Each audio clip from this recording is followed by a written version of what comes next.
Hoje, o que a gente veio fazer?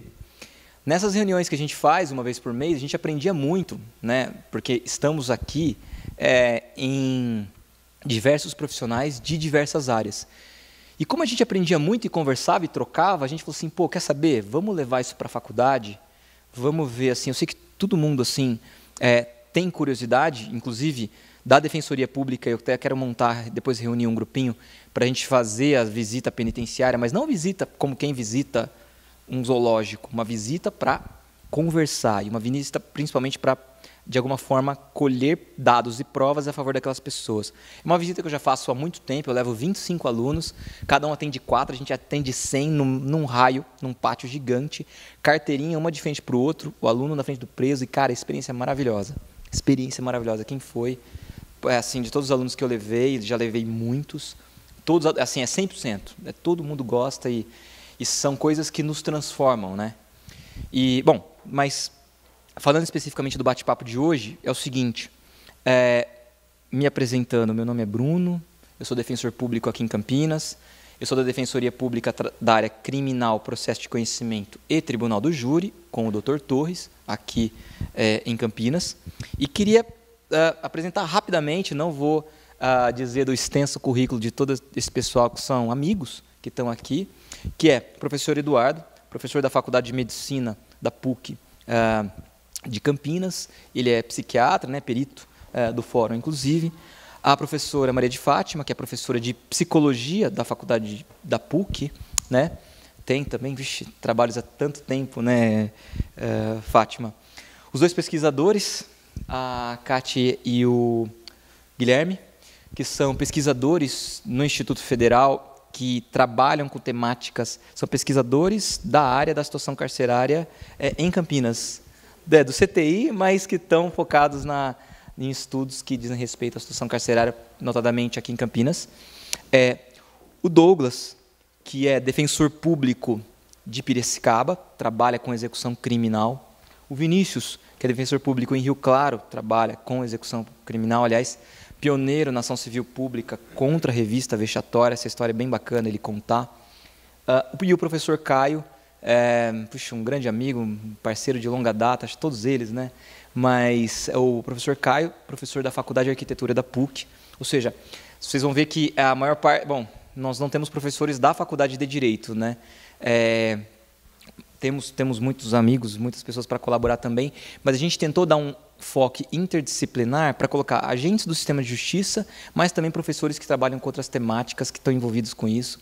Eu acho que a gente bater um papo, nada melhor. A gente podia organizar um esquema de palestra, mas a gente resolveu fazer por conversa. Acho que a gente aprende muito nesse formato. Então, eu queria começar passando a palavra para o Caio, porque eu acho que o Caio tem muito a dizer sobre as formas como a gente constrói os nossos equipamentos penitenciários. O Caio tem uma visão bastante crítica que me agrada. Eu acho que nenhum conhecimento que não se propõe a ser crítico é um conhecimento digno de ser estudado, né? Porque não só por uma questão legitimante, mas eu acho assim, sempre que a gente se propõe, a gente tem que diagnosticar os erros, propor soluções e ter uma visão madura. Vocês vão ver aqui, até pela fala dos defensores e dos outros, que nós aqui, hoje, pretendemos tratar vocês como adultos. Eu digo que nós, da Faculdade de Direito, nós estamos na infância do direito penal.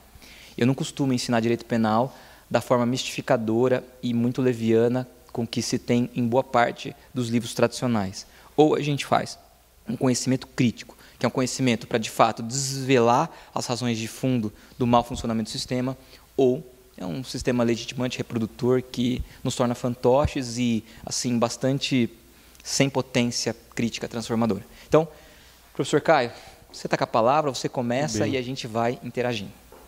Boa noite a todos, muito obrigado, Bruno, cumprimento a todos na pessoa do Bruno, não é? Que é também um grande amigo, um parceiro numa luta que tem muito mais a ver com algo que transcende o sistema carcerário, que tem a ver com cidadania, não é? Com a construção de uma nação.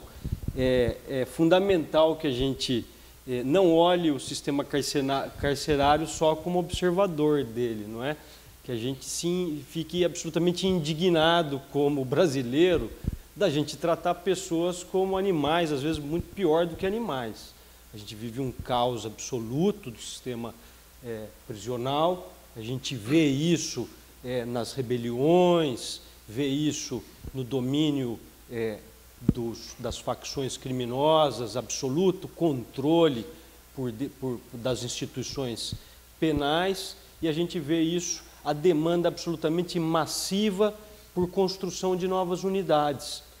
Por quê? Isso é o que motivou iniciar essa série de participações da Faculdade de Arquitetura, através de um convênio que inicialmente foi firmado com o Ministério Público Federal, é um convênio vigente na universidade, vocês todos podem participar na graduação em diferentes modalidades de participação, TCC, atividade complementar, monitoria, etc. Não é estágio supervisionado, isso é garantido pelo esse convênio que foi firmado, já tem 6 anos, e a Faculdade de Arquitetura entrou fulminantemente tentando entender qual seria a resposta estatal para um déficit de vagas dessa ordem, por uma condição absolutamente desumana de espaços que são piores do que calabouços do século XIX. Então, a gente, em torno dessa inquietação, a gente foi entender o que era o sistema prisional, fomos estudar o que eram as unidades, os equipamentos do sistema prisional, e até foi um comentário, o que um arquiteto está fazendo nessa história? De fato, a gente não somos especialistas em segurança e tampouco na questão prisional em si, mas a gente teve que se debruçar para entender o que é o semiaberto, o que é o aberto, o que é o fechado, o que é o segurança máxima, para entender como é que se projeta um edifício, quais são as características que cada um desses equipamentos tem que ter, como que esse equipamento interage com a cidade, com o entorno, como é que isso politicamente se dá para a construção de uma prisão, politicamente, não só politicamente, burocraticamente, como é que se estrutura nas instituições, dentro das diferentes atribuições, responsabilidades do Pacto Federativo, quem que tem responsabilidade pelo quê para a gente chegar nesse ponto? E daí a gente foi, a partir desse estudo massivo de tipologias, de equipamentos, a gente foi se dar conta que talvez o buraco seja mais embaixo, depois os outros colegas vão se debruçar, tem um grande portal de entrada no sistema que ingressa, que é uma enxurrada de novas pessoas no sistema, e não tem como a construção dar conta desse processo. Então, talvez a saída não seja por construção, mas não obstante disso, a gente tem que construir, e construir massivamente novas prisões. E como que a gente vai enfrentar de construir massivamente novas prisões numa ótica de ressocializar o cidadão? Porque não é só eu construir calabouços, depósitos de gente. Eu preciso construir espaços que ressocializem esse cidadão, que proponham o trabalho, que proponham a saúde, que proponham o amparo dessa pessoa à cidadania, que construam de novo, reconstruam esse cidadão, porque no Brasil não tem pena de prisão perpétua, tampouco prisão capital, pena capital, quer dizer, esse cara vai voltar para a sociedade. Não adianta a gente querer se enganar que varrendo ou prendendo todo mundo, a gente está resolvendo o problema, que esse cara sai de lá uma hora. Então, a gente não pode ter um sistema que agrava o processo de segurança pública. Então, a gente, em cima dessa questão, começamos a entender que para construir prisões, a gente não pode enfrentar tecnologicamente a questão com o tipo de construção que a gente usa hoje, subindo tijolo por sobre tijolo. A gente tem que construir prisões como se fazem carros. A gente tem que montar edifícios, construir edifícios industrializados. A gente tem que enfrentar tecnologicamente em um esforço de construção massiva de repetição de componentes construtivos. E não é isso que acontece por N razões. Então, raciocinando, refletindo sobre isso, existem algumas componentes. Primeiro, o próprio Pacto Federativo, que concerne aos estados da federação a autonomia para resolver o problema. Não tem alguém que dite um padrão. Não tem alguém que estabeleça um enfrentamento único ou unificado da questão. cada estado bate cabeça da maneira como entende. A gente tinha um marco construído pelo Conselho Nacional de Política Penitenciária, CNPCP, que era a Resolução 9. Esse era um marco legislativo, é uma norma, não é uma lei, mas é um marco de avanço de cidadania, porque era a primeira lei, uma norma de diretrizes penais para a arquitetura. E ela foi construída com inúmeras, intensas audiências públicas, foi construída a partir de resoluções da ONU, de uma série de normativas que garantem uma proporcionalidade tanto de equipamentos como de áreas para cada um dos apenados. Então, é uma estruturação que permite que se construam edifícios para esse intento de ressocializar pessoas. E o que aconteceu? Na entrada do nosso atual ministro Alexandre de Moraes no Ministério da Justiça, o próprio CNPCP fez uma renúncia coletiva, ato contínuo agora em 2017, aprovaram a Resolução 6, que é simplesmente flexibilizando todos os dispositivos de proporcionalidade de equipamentos em relação ao apenado. Só ficou a cela e a área de saúde como uma incumbência de se cumprir uma área mínima por preso. Quer dizer, se eu não quiser botar trabalho, se eu não quiser colocar nenhum tipo de equipamento educacional, eu não preciso mais. Então essa é a maneira brasileira de se resolver um problema complexo. Se diminui a incumbência de se fazer algo que seja a estatura daquilo que se pretende fazer para resolver o problema. Em vez da gente buscar na engenharia, na tecnologia, no conhecimento, a gente construiu uma capital em 5 anos. E a gente não dá conta de construir prisões pré-fabricadas? Tem alguma coisa errada em todo o processo de enfrentamento da nação com relação aos seus problemas.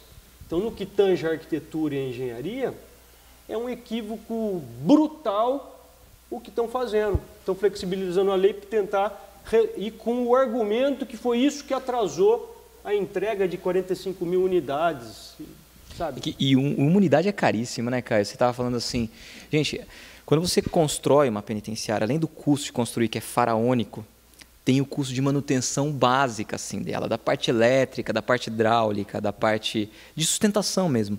Esse custo ele é tão assim, bizarramente alto, que é isso que faz com que muitas vezes você fale assim, o preço é caro. O preço é caro pelo custo da construção. Se você constrói a penitenciária, tem que manter assim, né, as instalações. Se você dividir isso pelo número de presos que ela comporta, dá, digamos, o custo do sistema por preso. A questão é, em termos de direitos sociais, ou seja, da alimentação, da saúde, do que é prestado para ele, é coisa de centavos mês por preso. Mas o preso é caro, caríssimo, muito conta das construções, né, e dentro de uma loja de carceramento em massa, que é uma coisa bizarra. Bom, queria passar aqui, os pesquisadores, Fátima, tem alguma coisa, alguma consideração? Claro, sim. Oi, boa noite a todos e todas. Então, bem rapidamente, eu acho que é legal pegar gancho aqui no que o professor estava falando, deixando claro que isso não é nenhuma arenga com o termo utilizado, mas é só porque isso reflete os nossos dados e que a gente tem conseguido encontrar. Só para contextualizar para vocês, eu e a Kátia aqui, a gente está fazendo, lá pelo CTI, a gente desenvolve uma metodologia de avaliação do sistema prisional. Não é para, teoricamente, ser uma coisa em larguíssima escala, mas é para ser uma coisa que se entenda contextos específicos e possibilidades de melhora desse sistema e o que acontece com ele. Aí, o que a gente faz, né? Assim, contar bem rapidamente. A gente vai lá e vai conversar com o pessoal. O que a gente entende como inovação na metodologia, que a gente tenta desenvolver, é como é que você vai entender aquilo que está sendo dito e como é que você vai entender o contexto do que está sendo falado, e não só ir falar, né? Porque entrevista não é novidade para ninguém.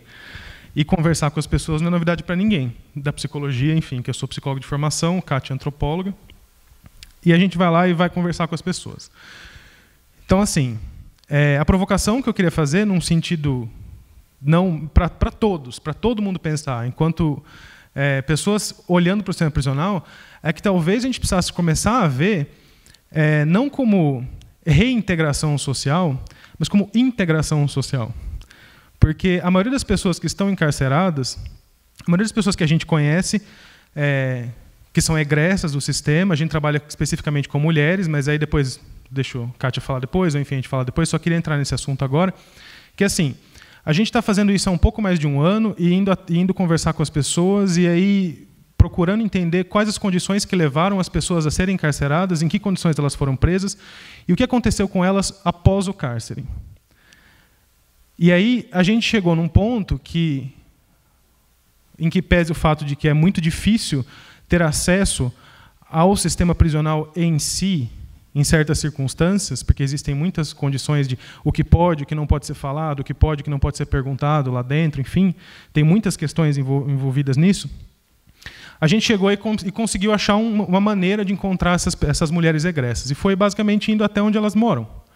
Então a gente vai fazer pesquisa de campo e vai lá na periferia da periferia de Campinas. Então a gente vai, sei lá, num bairro aqui, que talvez muitos nunca tenham nem ouvido falar, que chama Jardim Bassoli.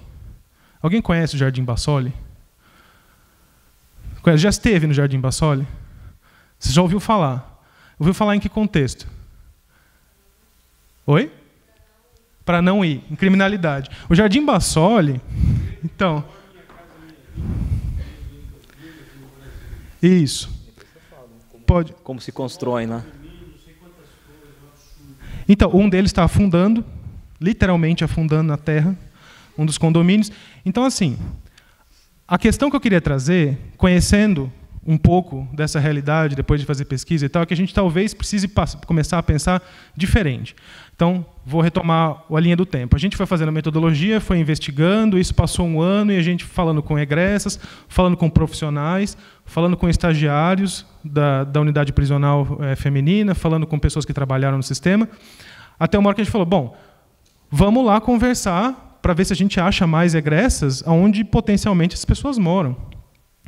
Chegando lá, todos os profissionais, técnicos, pessoas inseridas de equipamentos da ciência social, pessoas inseridas que trabalhem com psicologia, com assistência social, com saúde, pessoas que a gente conversou, que estão lá inseridas, que são poucas, mas existem, viraram para a gente e falaram, mas o que vocês estão fazendo aqui de reintegração social? Da onde que vem esse discurso de reintegrar? Essas pessoas nunca estiveram integradas, isso nunca aconteceu. Não é equipamento de saúde aqui, as pessoas trabalham na base do voluntariado. As pessoas, aliás, os moradores aqui existem, vivem na base do voluntariado de outros, porque não há condição para comprar o básico, não existe. Então, assim, e são essas pessoas que, se você pegar os dados, eu não estou falando do colarinho branco, são essas pessoas que estão encarceradas no país.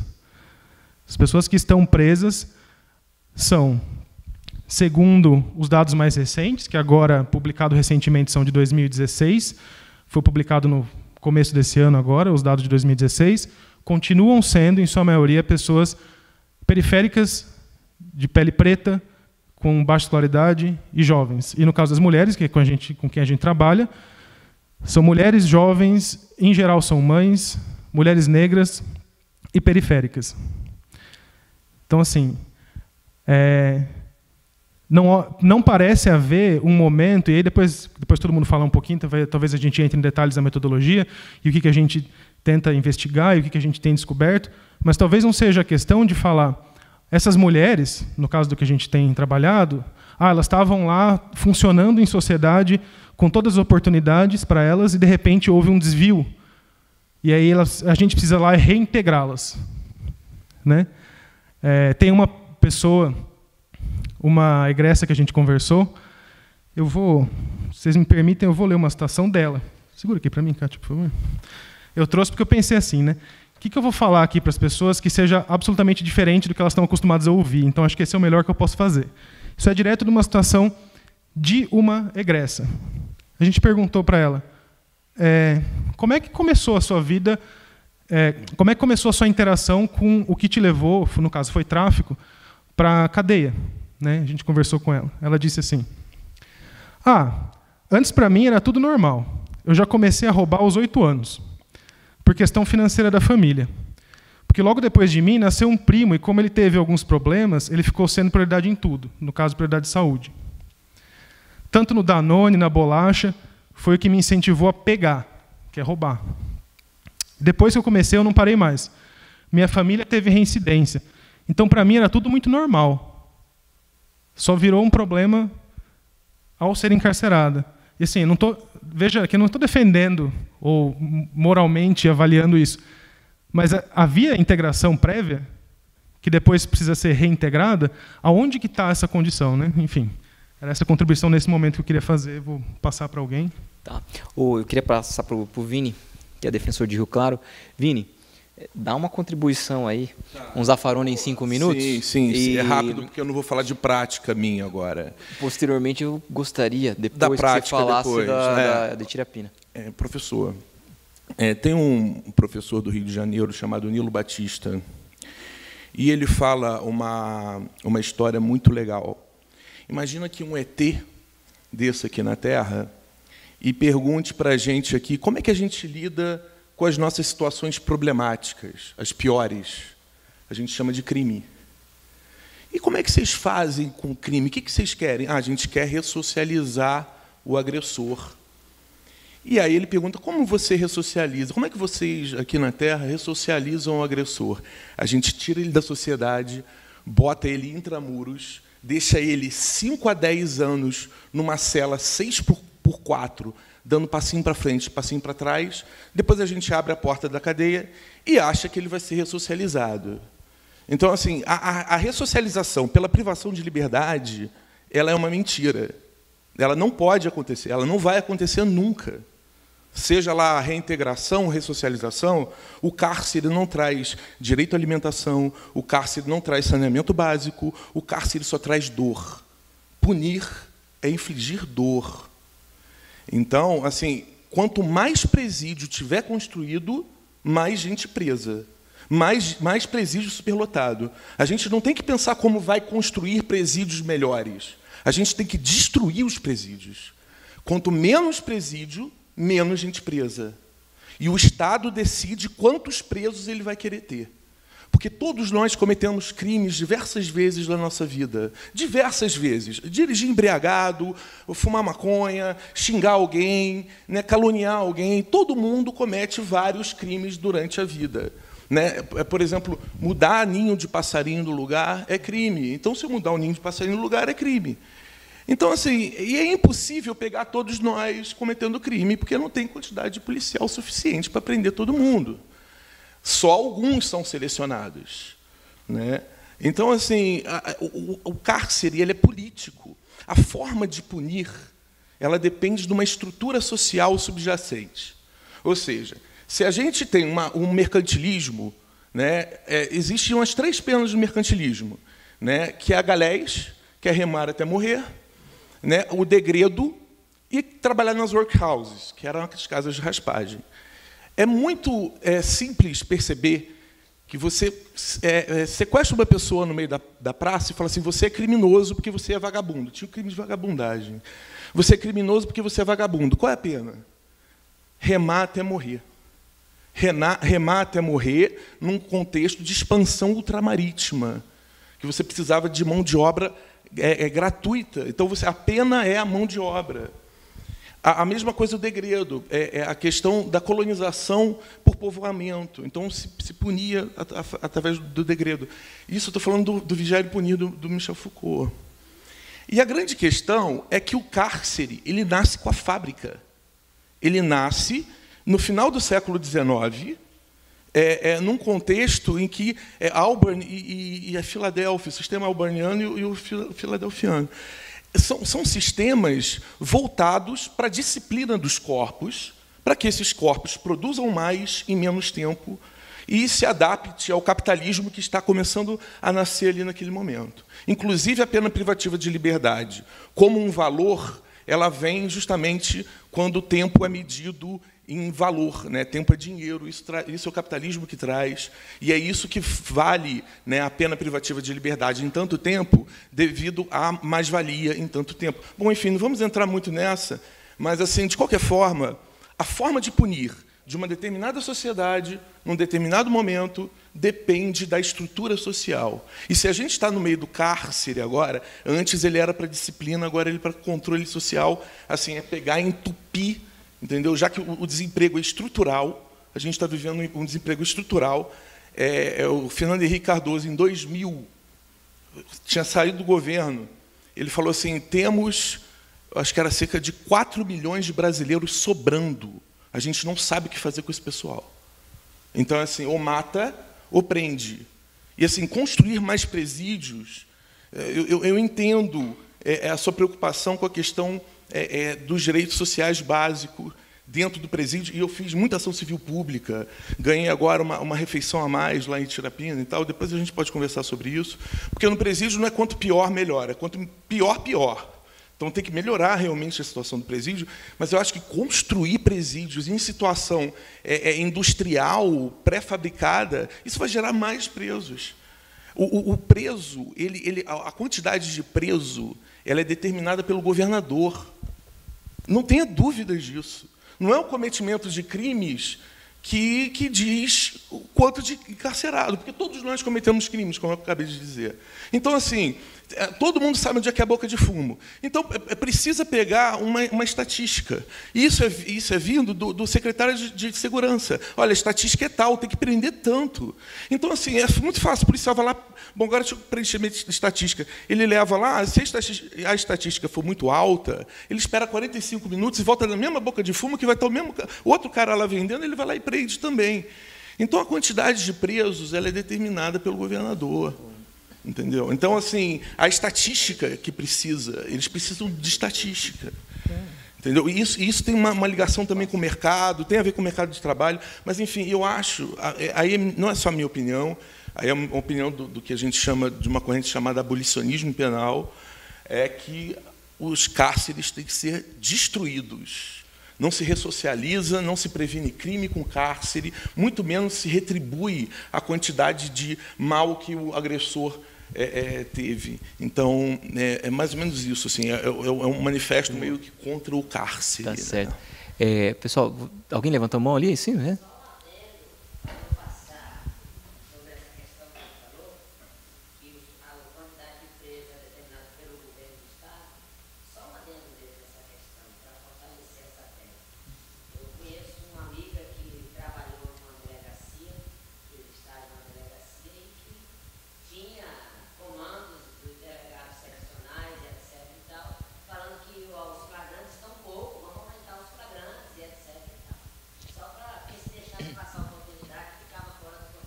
Isso saiu reportagem recentemente sobre isso, né? Estatística baixa, modulação de estatística e tal. Só para, assim, eu sei que eu sou moderador, né? Mas a gente está no meio de amigos, então sempre... Pessoal, o Vini fala uma coisa, independentemente do abolicionismo ou não, alguns diagnósticos a gente precisa fazer e fazer com realidade. Por quê? Não dá... Uma coisa que o direito penal faz muito mal, mas faz sempre... é criar a sua própria realidade a partir da qual ele vai decidir. A gente diz, nós temos milhares de estudos sociológicos, antropológicos, psicológicos, psiquiátricos e de diversas ciências que, de fato, nos fornecem estatísticas. O Brasil não é um país que costuma cultuar investe na ciência a esse ponto, mas as ciências, no geral, estão trabalhando nisso. Qual que é o grande problema do direito? O direito constrói uma realidade, algumas frases de efeito. Exemplo, reincidente é mais perigoso que primário. Exemplo, o problema do crime não é às vezes é a falta de quantidade de pena ou a falta de a impunidade, né, que também é outra falácia desconstruída. Você constrói assim, as pessoas pobres sempre têm opções. As pessoas, ou seja, vários chavões que são chavões exclusivamente do direito, a partir do qual a gente produz as nossas decisões. E por que eu estou falando isso? Porque, nesse sentido, muitas vezes o discurso penal é um discurso legitimante de uma realidade. Ele constrói a realidade, falseia o problema e, sobre o falseamento, decide.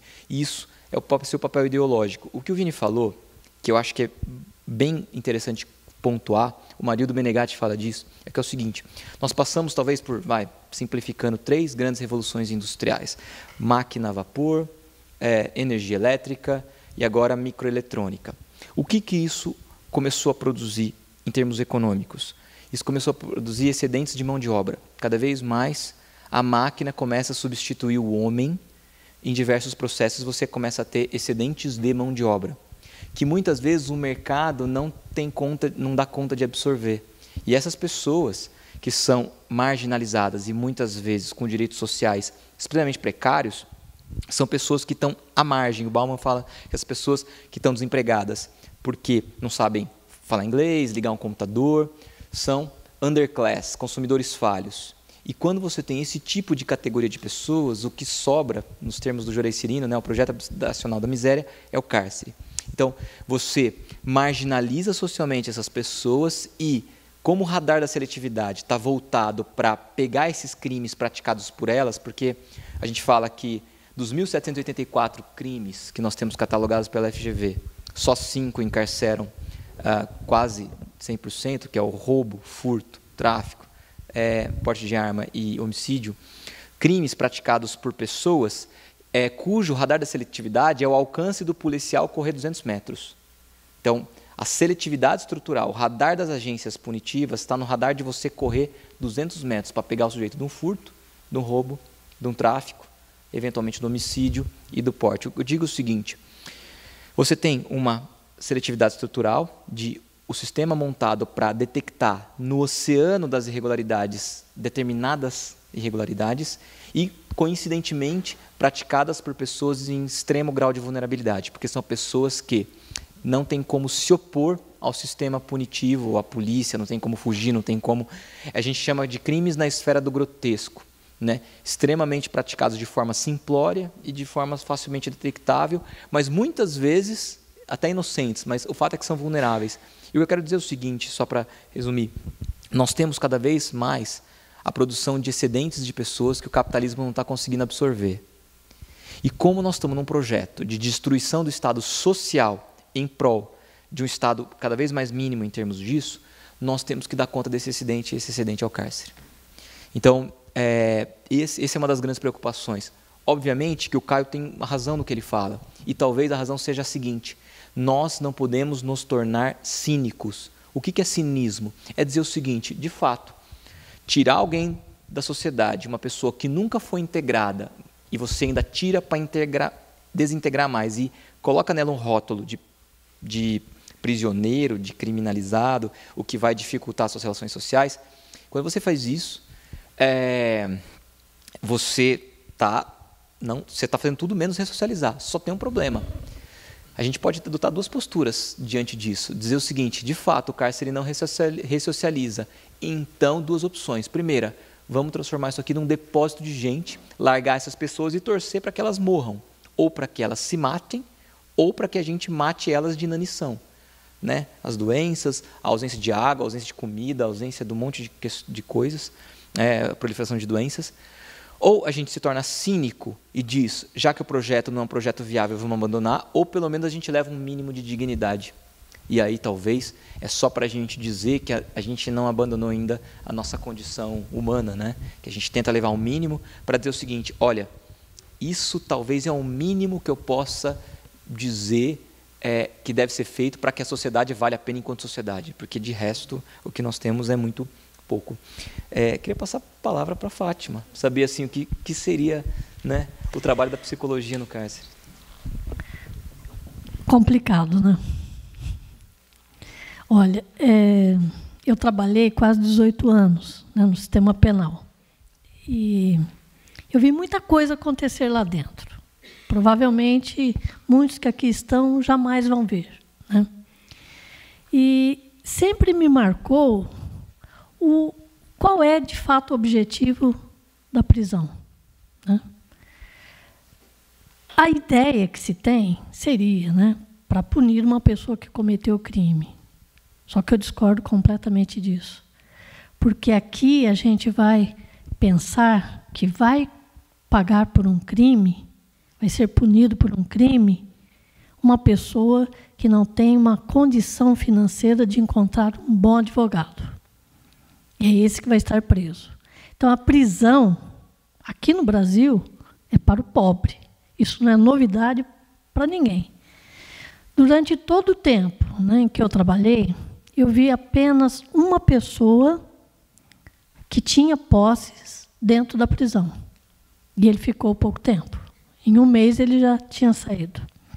Os outros eram todos indivíduos que viviam em situação de extrema pobreza, né, viviam na miséria. E lá na prisão, eles vão se adaptando, porque eles precisam se adaptar para poder viver, né, para poder sobreviver. E eles vão fazer daquele lugar uma extensão da casa deles, né? Então, você vai encontrar termos que eles usam que muito tem a ver com a condição de vida que ele tinha, né? Por exemplo, né, quando ele diz que ele vai para a cela, ele não fala, eu vou para a cela, eu vou para o meu barraco, né? Porque ele vivia no barraco. Ou, quando ele, né, tem a expectativa de que um parente vai levar para ele alguma coisa, né, que o Estado diz que dá, mas não dá, né? Por exemplo, produtos de higiene pessoal, e a família tem condição de entregar aquilo para ele, então aquilo é algo assim, né, jubiloso, né, importante. E é o jumbo, né, eles falam, é o jumbo, que é alguma coisa que realmente faz a diferença para ele. Porque se a família não leva, o Estado dificilmente dá. Mesmo dizendo que dá, mas dificilmente vai dar. E para ele conseguir fazer a barba, porque ele é obrigado a estar lá dentro de barba raspada, né? Como que ele vai raspar a barba, se ele não tem um Presto Barba, por exemplo, né? Não tem uma Gillette ou algo do gênero? Muitas vezes, ele tem que vender o corpo para isso, ou permitir que utilizem o corpo dele para poder conseguir aí, né, um barbeador. E como que seria, né, esse vender o corpo? Eu não estou falando só de prostituição. Estou falando de algo até, às vezes, muito pior, no sentido de que ele tem que deixar que utilizem o ânus dele para guardar celular, para guardar drogas, guardar coisas que têm que ser escondidas. E ele é obrigado a isso para poder ficar lá dentro. Porque se ele tiver de barba, ele vai para o castigo, que ele chama de pote, né? Vai para o pote. Então, algumas pessoas vão ter experiências lá dentro que são dignas de filmes de terror, né? E, muitas vezes, né, não se tem ideia, né, do que está acontecendo com eles lá dentro, né? Eu, quando comecei a trabalhar no sistema penal, que foi em 88, né, acho que muitos nem tinham nascido ainda, era muito diferente do que é hoje, muito diferente, né? E eu fui trabalhar num local em que diziam que era uma extensão do Carandiru, né, em que eles tinham muito mais liberdade lá dentro. Então, eles tinham praticavam diversas religiões, né? Tinha a cela que era da macumba, a outra que era a igreja protestante, a igreja católica, tinha os locais em que eles faziam os despachos lá dentro, eles criavam animais como cães, gatos, raposa, que às vezes aparecia, eles cuidavam. Eles não tinham que ficar andando, né, com as mãos para trás, olhando para o chão. Não precisavam ficar usando uniforme. E, numa certa ocasião, eles começaram a reclamar que o que eles ganhavam montando prendedores de roupa, que seria, para cada 100 dúzias que eles montavam, eles ganhavam um maço de cigarro, do mais barato. 100 dúzias. Olha o quanto que é isso, né? Para ganhar um maço de cigarro. E eles começaram a se revoltar. Aí o diretor, na época, era uma pessoa muito esperta, chegou e disse para eles: olha, se vocês não pararem de trabalhar, continuarem trabalhando e ficarem, né, numa boa aqui dentro, eu vou fazer um motelzinho aqui na penitenciária para vocês.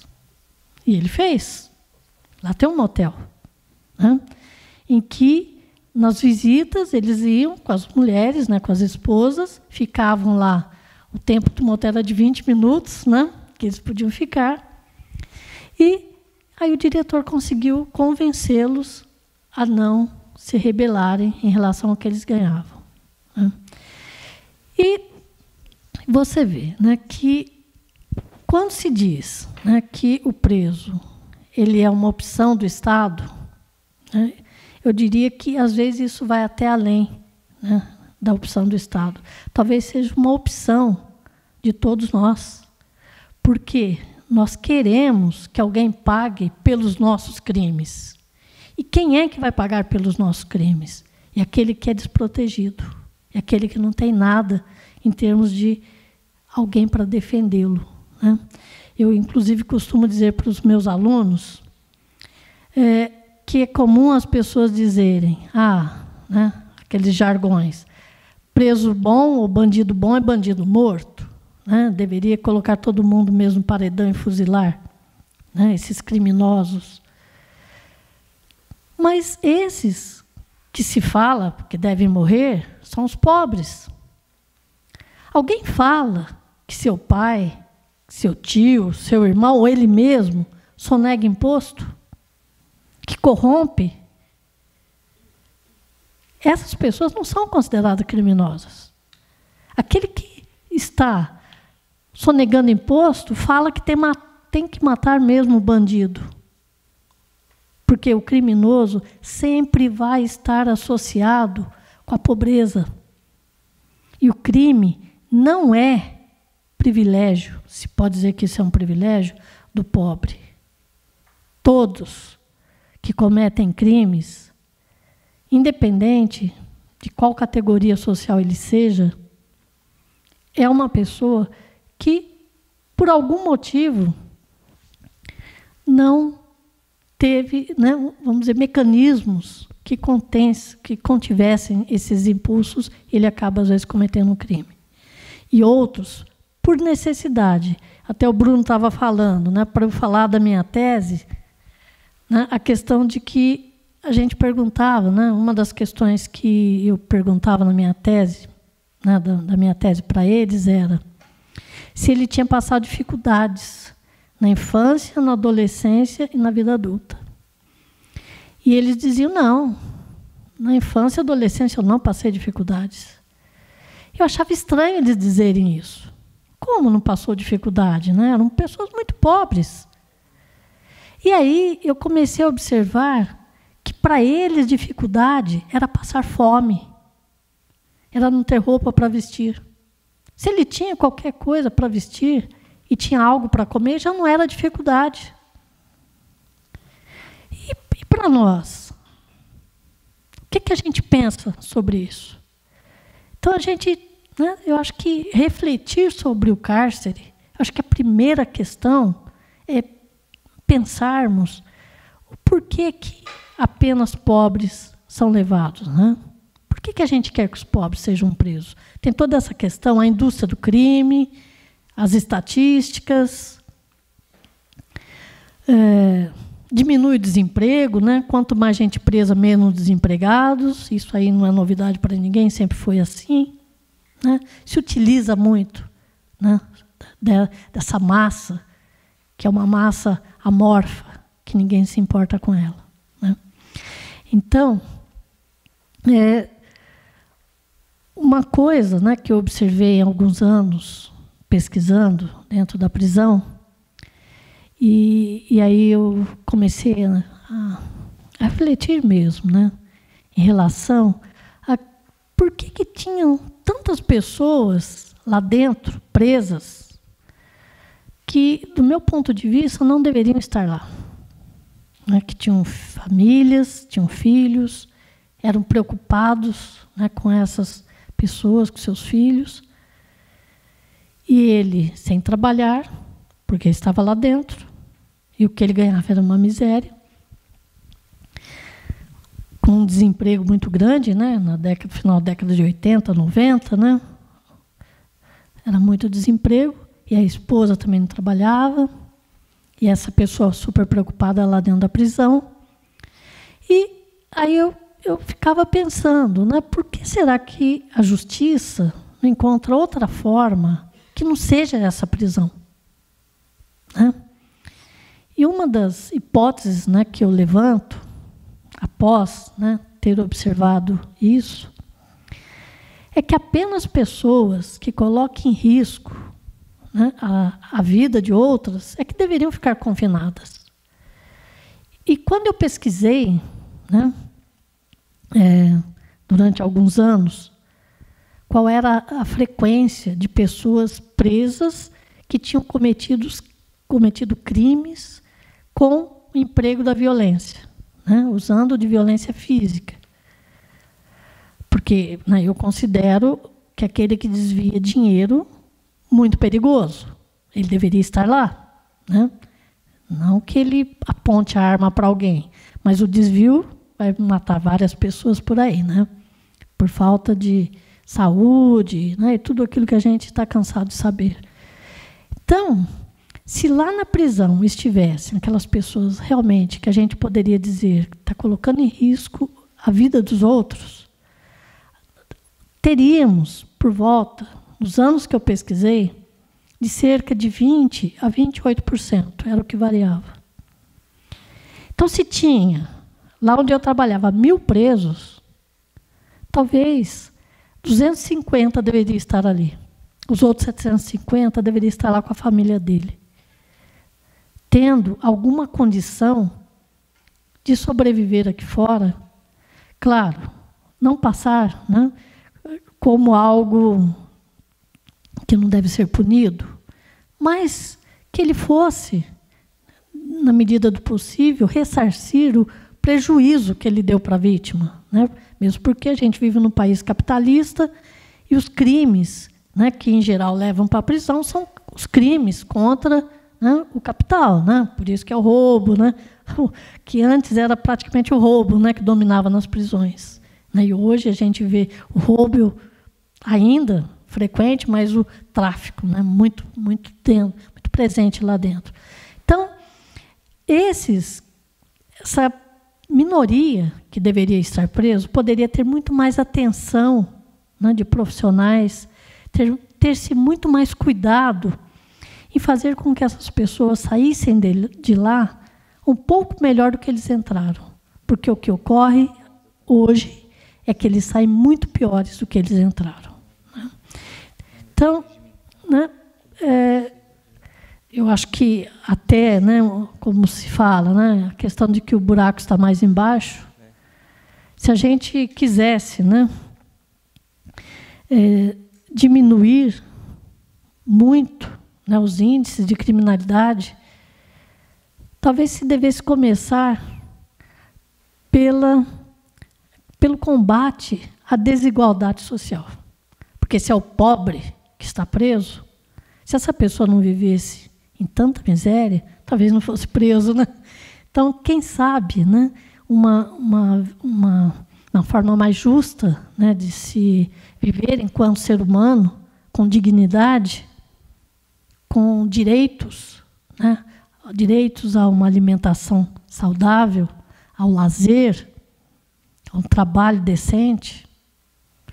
Se isso tudo fosse garantido, e a distribuição de renda certamente poderia garantir isso, talvez, né, fosse um bom início, né, para uma prevenção ao crime. Né? Bom, eu acho que, né, não vou me estender muito, porque muita gente ainda quer falar. Né? Eu queria passar para o Douglas aqui para contar um pouco dessa experiência dele com a execução criminal. Douglas, o que você tem a nos dizer? Boa noite. Boa noite a todos. Boa noite, pessoal aqui. Obrigado, Bruno, pelo convite. Fui defensor em Limeira por 4 anos, né? Como defensor do júri também, da execução e do crime. E agora mudei para Piracicaba, trabalho só com o crime. mas muitas coisas que foram faladas aqui hoje me fizeram lembrar de várias experiências que eu tive na Defensoria Pública. A gente vive, eu acho que, muito lá, né? Porque são 4 anos, para mim parece que faz muito mais tempo que eu estou lá também. E é bem intensa a vida de defensor por conta da alta taxa de encarceramento, né? Então, as pessoas são muito encarceradas e, automaticamente, um defensor criminal vai trabalhar loucamente. É o que acontece com a gente na Defensoria Pública. Algumas experiências, né, que eu passei, eu queria passar para vocês também. Não sou tão técnico quanto o Bruno e o Vinícius, são professores, sabem muito aí de criminologia e processo e direito penal. Mas eu fiz parte de um núcleo acho que o Vinícius também fez. A Defensoria Pública ela tem núcleos especializados em algumas áreas. E eu fiz parte de um núcleo chamado Núcleo de Situação Carcerária. Ele é um núcleo que faz inspeções nos presídios e está preocupado. É a Defensoria Pública, enquanto instituição, que está preocupada com a situação prisional, com o cárcere em si. E, durante essa experiência, como defensor participante desse núcleo, nós fizemos algumas inspeções em algumas penitenciárias do Estado. E uma que chamou a atenção foi uma feita em Tirapina, inclusive o Vinícius era defensor da execução na época lá, e a gente foi inspecionar, mais especificamente, a P1 de Tirapina. A P1 de Tirapina é uma das primeiras penitenciárias do interior, então ela foi fundada em 78, e então a arquitetura dela é muito diferente do que você tem hoje, né? É uma penitenciária que, numa época que o Estado não prendia tanto, então as celas eram para ser individuais. São minúsculas as celas, mas talvez são melhores dos que a gente tem hoje para a quantidade de preso que tem nas celas. Mas o que me chamou a atenção não foi só a prisão em si, que era absurdamente desumana, as condições da prisão. Nem era pior de Tirapina, né, porque tem o CDP e tem as outras penitenciárias lá também que são muito piores. Mas me chamou a atenção uma tabela que o diretor do presídio tinha no computador dele lá. Ele me falou: doutor, quanto você acha que custa um preso? Daí eu falei: todo mundo fala que é R$2.000, R$2.500, né? E aí ele falou: dá 2.300 mais ou menos. O cara era pirado nas tabelas. Ele tinha lá tudo tabelado, quanto custava aquela unidade, quanto que ia de alimentação, quanto que ia do servidor, enfim. Ele falou: essa unidade aqui ela custa 10 milhões por ano, tá? Desses 10 milhões, tanto é isso, tanto é aquilo. Mas o que me chamou a atenção, 90% daquele custo era RH, ou seja, para colocar os funcionários que trabalham ali, é um puta no cabide de emprego, tinha mais de 200 servidores que trabalham naquela unidade. Aí você pegava ali mais 10% para energia, água, não sei o quê. No final ele falou: doutor, sabe quanto custa um preso de verdade? Ele falou: R$100 por mês. Esse é o preço do preso, é R$100. O resto é tudo com RH, com outras coisas. E aquilo me chamou muita atenção, né? Porque a mídia ela acaba jogando esse número bruto, né? Tudo bem, efetivamente custa R$2.300? Custa. Mas o que o preso, ou seja, com a roupa, o que ele vai comer ali de comida são alguns centavos. E aí entra a lógica do superencarceramento. Por que encarcerar? Porque a estrutura é a mesma. Então, você acaba reduzindo o custo do preso, colocando vários no mesmo lugar. Então, o encarceramento é uma política do Estado, é uma política de Estado para baratear o que, na verdade, é o menor custo, que é o custo de pessoas encarceradas no mesmo lugar. E nessa unidade prisional me chamou a atenção também, porque nas celas que foram construídas para ser individuais, tinham 10 pessoas. Então, um dos presos dormia com a cabeça literalmente dentro do vaso, praticamente, vaso sanitário. Essas circunstâncias, elas... de dentro do cárcere, elas mostram o quão desumano e o quão não suficiente para a reintegração, ou seja, o cárcere não tem como reintegrar ninguém, não tem como ressocializar, aquilo ali é absurdo. E aí um terceiro item que me chamou a atenção nessa inspeção foi o seguinte, porque tinha algumas empresas lá, eles prestavam serviço, e aí quem trabalha na empresa, no presídio, ganha um salário que é sempre inferior ao salário mínimo, mas tem lá, a LEP fala em 3/4 do salário mínimo, mas algumas pessoas que prestam serviço também na prisão, então faxina, que eles falam, que é a pessoa que vai, que gere o local, a pessoa que limpa a cela, ou às vezes a pessoa que trabalha na administração, a pessoa que faz ali aquela parte de... que tinha um conhecimento de computação e vai preencher coisas lá também para o diretor, essas pessoas elas acabam ganhando um valor também que é dividido e tirado dessa empresa. Então, todos os presos que trabalham na empresa, esse valor é tirado, dividido entre todos os outros que trabalham em local que, em tese, o Estado não paga, e aí essas pessoas ganhavam um valor. Mas me chamou mais a atenção o preso que trabalhava na horta. Sabe quanto ele ganhava por mês de trabalho? R$5 por mês. Se ele trabalhasse um mês inteiro na horta, carpindo, ele ganhava R$5 por mês. Aquilo foi uma das coisas mais absurdas que eu já vi. Um ser humano trabalhando um mês inteiro, 8 horas por dia, para ganhar R$5. Então, e eu pensava, nossa, por que ele submete a isso, né? Daí ele falava, doutor, minha família é pobre, não tenho nada, e eu preciso de remissão também, né? E aí, então, nós temos dentro da penitenciária de Tirapina um preso se submetendo aí a um salário de R$5 por mês. O que eu quero mostrar para vocês é que é um ambiente extremamente injusto e, às vezes, essas pessoas elas só conviveram com injustiças enquanto não estavam integradas na sociedade, mas chega no cárcere, elas são mais injustiçadas ainda, né? Então, é uma situação extremamente degradante, isso me chamou muita atenção. E eu queria compartilhar com vocês. Outra coisa que me chamou a atenção durante a minha carreira aí nesse núcleo foi que eu participei também de um programa que os defensores públicos têm, que chama Defensoria Sem Fronteiras.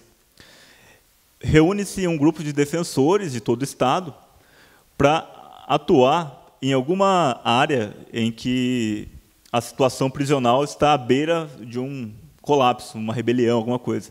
Nós fomos chamados para trabalhar em Recife, porque o sistema penitenciário lá estava praticamente em colapso.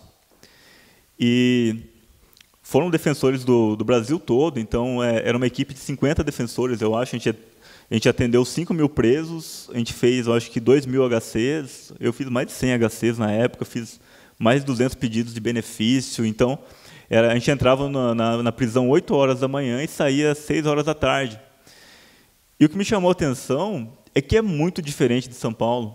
É muito. O sistema prisional de São Paulo, prisão é uma porcaria, eu concordo com você, tem que ser demolido mesmo, mas aqui é organizado ainda. Lá era o papel, né? O papel que liga o pedido à decisão não é o mesmo, os números mudam. Os caras Nossa, aquilo era impressionante, era uma coisa inimaginável. A gente ficava lá dentro, primeiro que a gente penitenciário lá anda com metralhadora. Então, você entrava no presídio, aqueles caras gigantes, assim, armário gigante, com aquelas metralhadoras, e falava, nossa, onde que eu estou entrando, né? Imagina se ele perde essa metralhadora no meio lá. E aí, aqueles presos... Então, o que acontece lá? Da tranca para dentro, ou seja, da entrada do pavilhão para dentro, o Estado não manda. Ou seja, só tem agentes penitenciários... aqui também, mas não tanto quanto lá.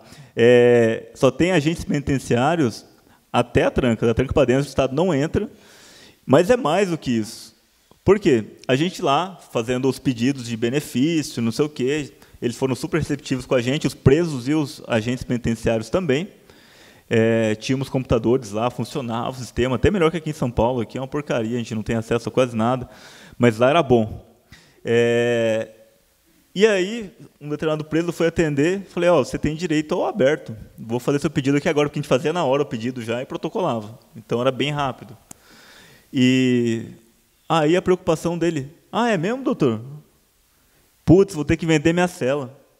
Daí eu falei, como assim? Aí ele falou, não, porque lá dentro, para você ter uma cela, você compra a cela, eu paguei 15 mil. Daí ele começou a me perguntar, você acha que 20 mil reais está bom? Daí eu falei... consultor dele. Aí eu falei, eu não sei. Daí ele falou, pior que eu alugo umas 3 pessoas para ficarem lá também. Aí eu comecei a perguntar para ele, né? Eu falei, mas como assim? Daí ele falou, quem tem dinheiro aqui dentro, compra a cela, e a cela é sua, você pode alugar. Eu alugo minha cela para 3 presos. E quem não tem dinheiro, dorme no chão, dorme no relento. Ou seja, o sistema era tão perverso que permitia as pessoas comprarem, alugarem celas. E para fechar ainda com chave de ouro, né, a gente encontrou mais de 100 presos que não eram para estar lá, né, então olhando o prontuário, assim, a simples análise do prontuário, tinha pessoa que estava há mais de um ano encarcerada lá, esquecida, ou seja, não tinha assistência jurídica. Mas o que foi importante nessa atuação minha? Né? Tem mais coisa para contar, assim, de coisas que eu vi, mas o que foi importante? Fizemos um mutirão, mobilizamos 50 defensores públicos, gastamos recurso público, só que o judiciário não comprou. Dos mais de 2.000 HCs que a gente fez, nenhum teve ordem concedida. Mais de 2.000? Mais de 2.000 HCs. Nenhuma ordem concedida. O judiciário foi contra. O que mostra que o sistema, muitas vezes, é encarcerador. O judiciário está para encarcerar. Pedidos de progressão foram indeferidos sem fundamento nenhum, porque os juízes acharam ruim. Por quê? Porque com os defensores indo para Pernambuco, o governador ficou feliz, porque ia estourar aquilo lá, e ele foi pela primeira vez na Defensoria Pública. Foi a primeira vez que um governador do Estado pisou na Defensoria Pública. O TJ ficou com ciúme, alguma coisa assim, e indeferiu todos os nossos pedidos. Quer dizer, ninguém estava em situação irregular lá. Ninguém né? estava em situação irregular. Os presos estavam fazendo boneco do juiz e tirando a cabeça do boneco. Estava uma coisa de louco, assim. E isso mostra a importância também, sabe? Às vezes, agentes públicos são juízes que deveriam fazer cumprir a lei, eles não fazem cumprir a lei. E agora só um último ponto para encerrar, mas a minha atuação na execução, né? Eu trabalhei na execução penal 4 anos, basicamente no CR de Limeira. E uma coisa que me incomoda muito, e até tinha comentado antes da palestra, é o chamado exame criminológico, né?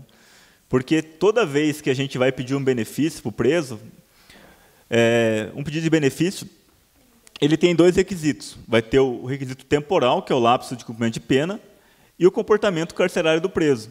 Só que o juiz que eu trabalhava lá na cidade de Limeira, ele exigia em todo e qualquer caso o exame criminológico, mesmo daqueles presos que eram primários, que não tinham nenhuma falta no presídio, ou seja, eram pessoas que, em tese, estavam cumprindo, estavam adaptadas à regra do presídio, né? Mas o que me incomodava mais disso é que, com esse pedido de exame criminológico, porque o Estado também não tem psicólogo suficiente, assistente social suficiente, não tem psiquiatra suficiente para fazer o exame. Então, eram pessoas, às vezes, que tinham direito ao benefício. Eu pedia ali, por exemplo, dentro do lapso, ou seja, cumpriu 2 anos de pena, eu pedia, num tráfico de 5 anos, e a pessoa ia conseguir fazer o exame dali a 6 meses. Ou seja, ela ficava 6 meses a mais naquele regime mais grave, por conta de uma falha do Estado e por conta do entendimento do juiz, né? Então, o que eu quero trazer na minha fala para vocês é que, muitas vezes, o sistema ele é montado para manter as pessoas encarceradas, né? E é muito grave. Assim, cada vez mais a gente vê que são pessoas jovens que estão ali perdendo a juventude. São pessoas que poderiam estar colaborando para um futuro melhor do país, mas a gente está destruindo aquela juventude, estruturando aquela família em troca de nada. E eu acho assim, a questão é que é uma política do Estado. Isso é uma política de Estado. O Estado, cada vez mais, no Brasil, investe menos nos direitos sociais. É uma política de Estado. E a gente, na posição de defensor público, a gente está enxugando gelo. É isso, a gente vai lá para legitimar uma condenação, porque não interessa o que a gente fale lá para o juiz, ele vai condenar, tanto faz. Basta estar 2 policiais e uma pessoa periférica andando na rua, você consegue um traficante que não tem dinheiro para pagar nem advogado, mas é traficante, é o mal da sociedade, tem que ficar preso. Então, a sensação que a gente tem sendo defensor público é a sensação de legitimar esse sistema que é autodestrutivo, é um sistema que cada vez mais torna a nossa sociedade insegura, né? Então, essas são as observações que eu queria fazer. Eu acho que o cárcere tem que ser visitado pela sociedade, o cárcere tem que ser conhecido, tem que ser enfrentado, e a gente tem que levar a sério os direitos sociais dessas pessoas, porque a partir do momento que você criminaliza a pessoa, você esquece o problema. Você coloca a pessoa dentro da cadeia, acabou. Não vou falar mais disso. Está resolvido esse problema, já era. Acabou, não tem mais. É isso aí. Eu fico assim, bem impressionado, porque talvez a tarefa que eu melhor fiz, que eu falo assim, isso de fato é uma coisa que justifica o meu trabalho como defensor tal, e é levar os alunos para o cárcere, mas com aquela... A gente tem toda uma metodologia de explicação, a gente faz um encontro prévio, a gente vai lá, depois volta, toma todo mundo um café e a gente vai conversando, que é o seguinte, essa quebra do preconceito, né? Eu falo que quando você vai para o cárcere está fazendo bem para vocês, para a saúde mental de vocês. Eu falo assim, a melhor, até eu estou com um filho agora, e eu falo assim, a melhor presente que eu vou dar para ele quando ele fizer 15 anos vai ser uma visita para assentamento, uma visita ao cárcere, né? Eu vou, digamos assim, corrigir o caráter, eu brinco, porque quando você vai para o cárcere e você vê a situação e você vê as pessoas, você passa a trabalhar numa esfera afetiva que te torna aberto a você rever seus conceitos. Nós temos um conceito de classe média que odeia os pobres, a gente fala vários tipos de preconceito, que são práticas decantadas, seja ele contra negros, contra pobres, contra mulheres, contra a população LGBT, contra pessoas portadoras de deficiência, contra pessoas com sofrimento mental. A gente decanta tudo isso e essas vulnerabilidades são fatores de seleção criminal. E até elas determinam os critérios normativos que eu vou usar para imputar um fato punível a alguém. Ou seja, se eu tenho essas características, a gente cria um monte de preconceitos que vão determinar a razão pela qual aquelas pessoas vão ser selecionadas para integrar o processo de moedor de carne, que é o sistema criminal, a acusação, o julgamento, a inversão de ônus de prova e a sua execução. Isso é uma fala né, que a gente poderia falar bastante, mas eu digo o seguinte, tudo que a gente fala enquanto professores para reduzir a violência de Estado, muitas vezes não passa pelos processos, Fátima, de racionalização. Eu sempre dou esse exemplo. Uma vez eu virei para um promotor de justiça e falei assim, doutor, são tantas pessoas pobres, são casos que você vê evidentes, não só de aplicação do princípio da insignificância, mas muitas vezes de que esse cara é inocente, de que essa droga não estava com ele, de que não era... Tem casos que são de fato muito gritantes. E aí o promotor virou para mim e falou assim, olha Bruno, todo esse discurso criminológico que você faz, eu concordo, isso é tudo uma verdade. Só que eu vou te dizer uma coisa, eu trabalho com a prova. Sabe o que é prova para mim? É testemunha. Quem são as testemunhas do fato? 2 policiais. Eu disse, bom, tinham civis que queriam ser testemunha, mas o policial disse que não podia comparecer e se comparecesse poderia sofrer retaliação. Não me importa, quem são as testemunhas do processo? 2 policiais. Bom, então se eles são as testemunhas, eles são a prova. Eu jogo na bola, eu bato em cima da prova. Se a prova me diz que esse sujeito estava traficando, ele estava traficando, embora eu não saiba e realmente tive muitas desconfianças aqui. E aí o que acontece? Acontece que ele fala, quem não tem que dormir hoje à noite, que realmente esse menino era inocente, provavelmente, é o policial e não eu, porque eu fui na prova. Eu estou fazendo meu papel, o papel do promotor vai fazer o quê? Ir na prova. E se a prova é, digamos, errada, uma prova, né, difícil, quem não tem que dormir é ele. Qual foi o processo? Poxa, psicologia, né? O cara racionalizou completamente o processo para poder dormir à noite. Eu faço uma analogia com vocês. O Padilha escreveu, ele fez o novo Robocop, né? Eu estava vendo uma entrevista dele e ele falou assim, qual que era a minha ideia nesse novo Robocop? É trabalhar uma questão que é a desumanização dos processos de aplicação de violência e dor. Pensa o seguinte, que você precisa invadir um país, nesse país você tem combatentes e civis inocentes, e se você mandar pilotos dirigindo caças para jogar bomba, muitas vezes é capaz do piloto dar meia volta no meio do caminho, porque ele falou, não vou jogar bomba nesse monte de camponeses inocentes, embora os nossos combatentes estejam no meio deles. Mas, se você der um videogame para um menino de 10 anos e colocar que os combatentes são os vermelhinhos e ele é o azulzinho, e o azulzinho tem que matar o vermelhinho e o vermelhinho é uma baratinha ou uma caveirinha, esse menininho jogando videogame, e o videogame na verdade é um jato com uma bomba, vai lá e joga um jato numa bomba, desde que para ele seja mostrado uma bomba que explode, faz poeirinha, um desenho. Ou seja, se você conseguir trabalhar num processo de tirar a influência do superego, e os processos de racionalização são esses, né? você consegue as maiores violências precisando de muito pouco. Nosso sistema aprendeu a trabalhar com isso. Se vocês lerem um livro do Maurício Stegmann Dieter, hoje para mim é a maior referência em criminologia, chama Política Criminal Atuarial, a criminologia do fim da história, é basicamente isso, é você usar cálculo atuarial para definir perfil de risco, para selecionar, acusar, oferecer plea bargain e sei lá, criminalizar o sujeito por pichação de muro, com pena de 15 anos, mas por perfil de risco você faz uma proposta de acordo para ele pegar 10. E aí você faz uma estratégia de controle social que encarcera quem você quiser, a depender da definição. E isso é o que nós estamos importando no Brasil, na justiça negociada. Mas, vou passar agora para o Vini. Só para falar da prática. Para falar um pouquinho de Tirapina. Eu falo aqui, depois tem que passar para o pessoal. Eu acho... Eduardo, até vou fazer... Eduardo, por favor. Por favor. Não, fale você, porque senão... Eu queria aproveitar, ele levantou a prática, eu queria fechar a prática, pode ser? Vai lá. Eu posso fazer uma frase? Uma frase, porque é um dado que a gente conseguiu nisso que você está falando, Bruno. Bom, vocês conseguem me ouvir? Não, eu falo assim mesmo. Não, é rapidinho, porque a gente fez pesquisa com profissionais. Foi praticamente unânime, é só uma frase mesmo. Os profissionais chegaram quando a gente falou, mas então, e o que mudou na sua vida depois que você começou a trabalhar no sistema prisional? Aí foi praticamente unânime, as pessoas disseram, eu passei a ver diferente as pessoas lá dentro.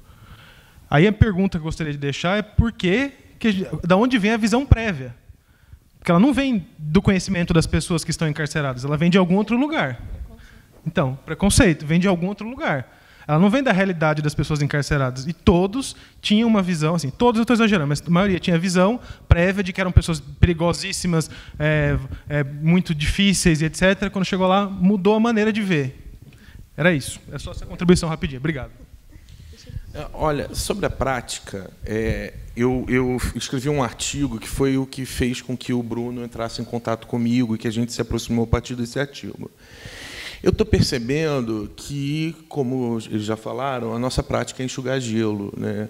Eu caracterizei no artigo o processo penal como um processo de esteira fordista de produção do criminoso. Cada um aperta um parafuso, pinta a porta, bota a roda, ninguém faz o outro trabalho. Cada um é responsável pelo seu trabalho, um trabalho burocratizado, e que a gente, como defensor público, a gente fala para o rapaz que vai ser criminalizado porque, independente do que ele fez, independente da prova, ele vai ser criminalizado pelo que ele é.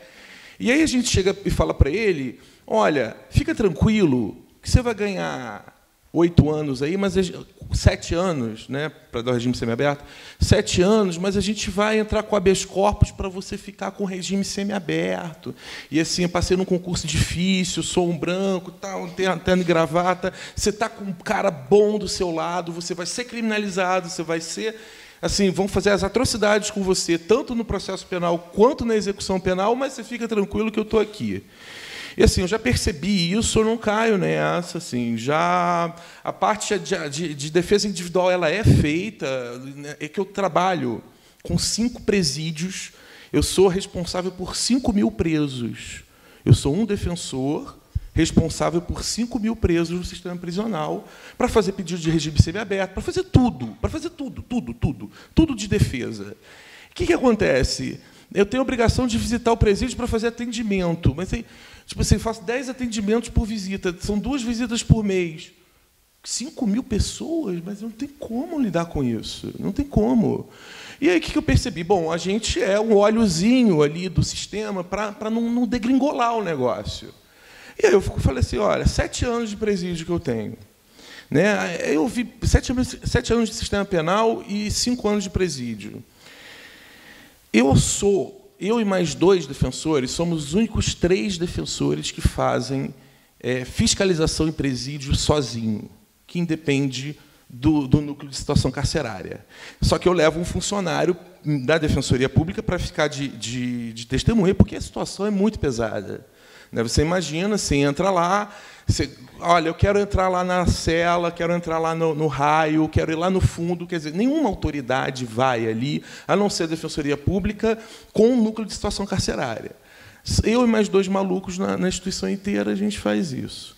O que acontece? Eu comecei a perceber que a gente não é advogado, A gente faz a defesa de um advogado, mas a gente trabalha com processo em massa. Então, assim, às vezes, eu cheguei em Rio Claro, eu sou defensor público em Rio Claro, mas assim, eu sou responsável por Casa Branca, Itirapina e Rio Claro. Cheguei em Rio Claro, as pessoas olharam assim, não, mas é um advogadinho que está chegando, ninguém sabia o que era defensoria pública.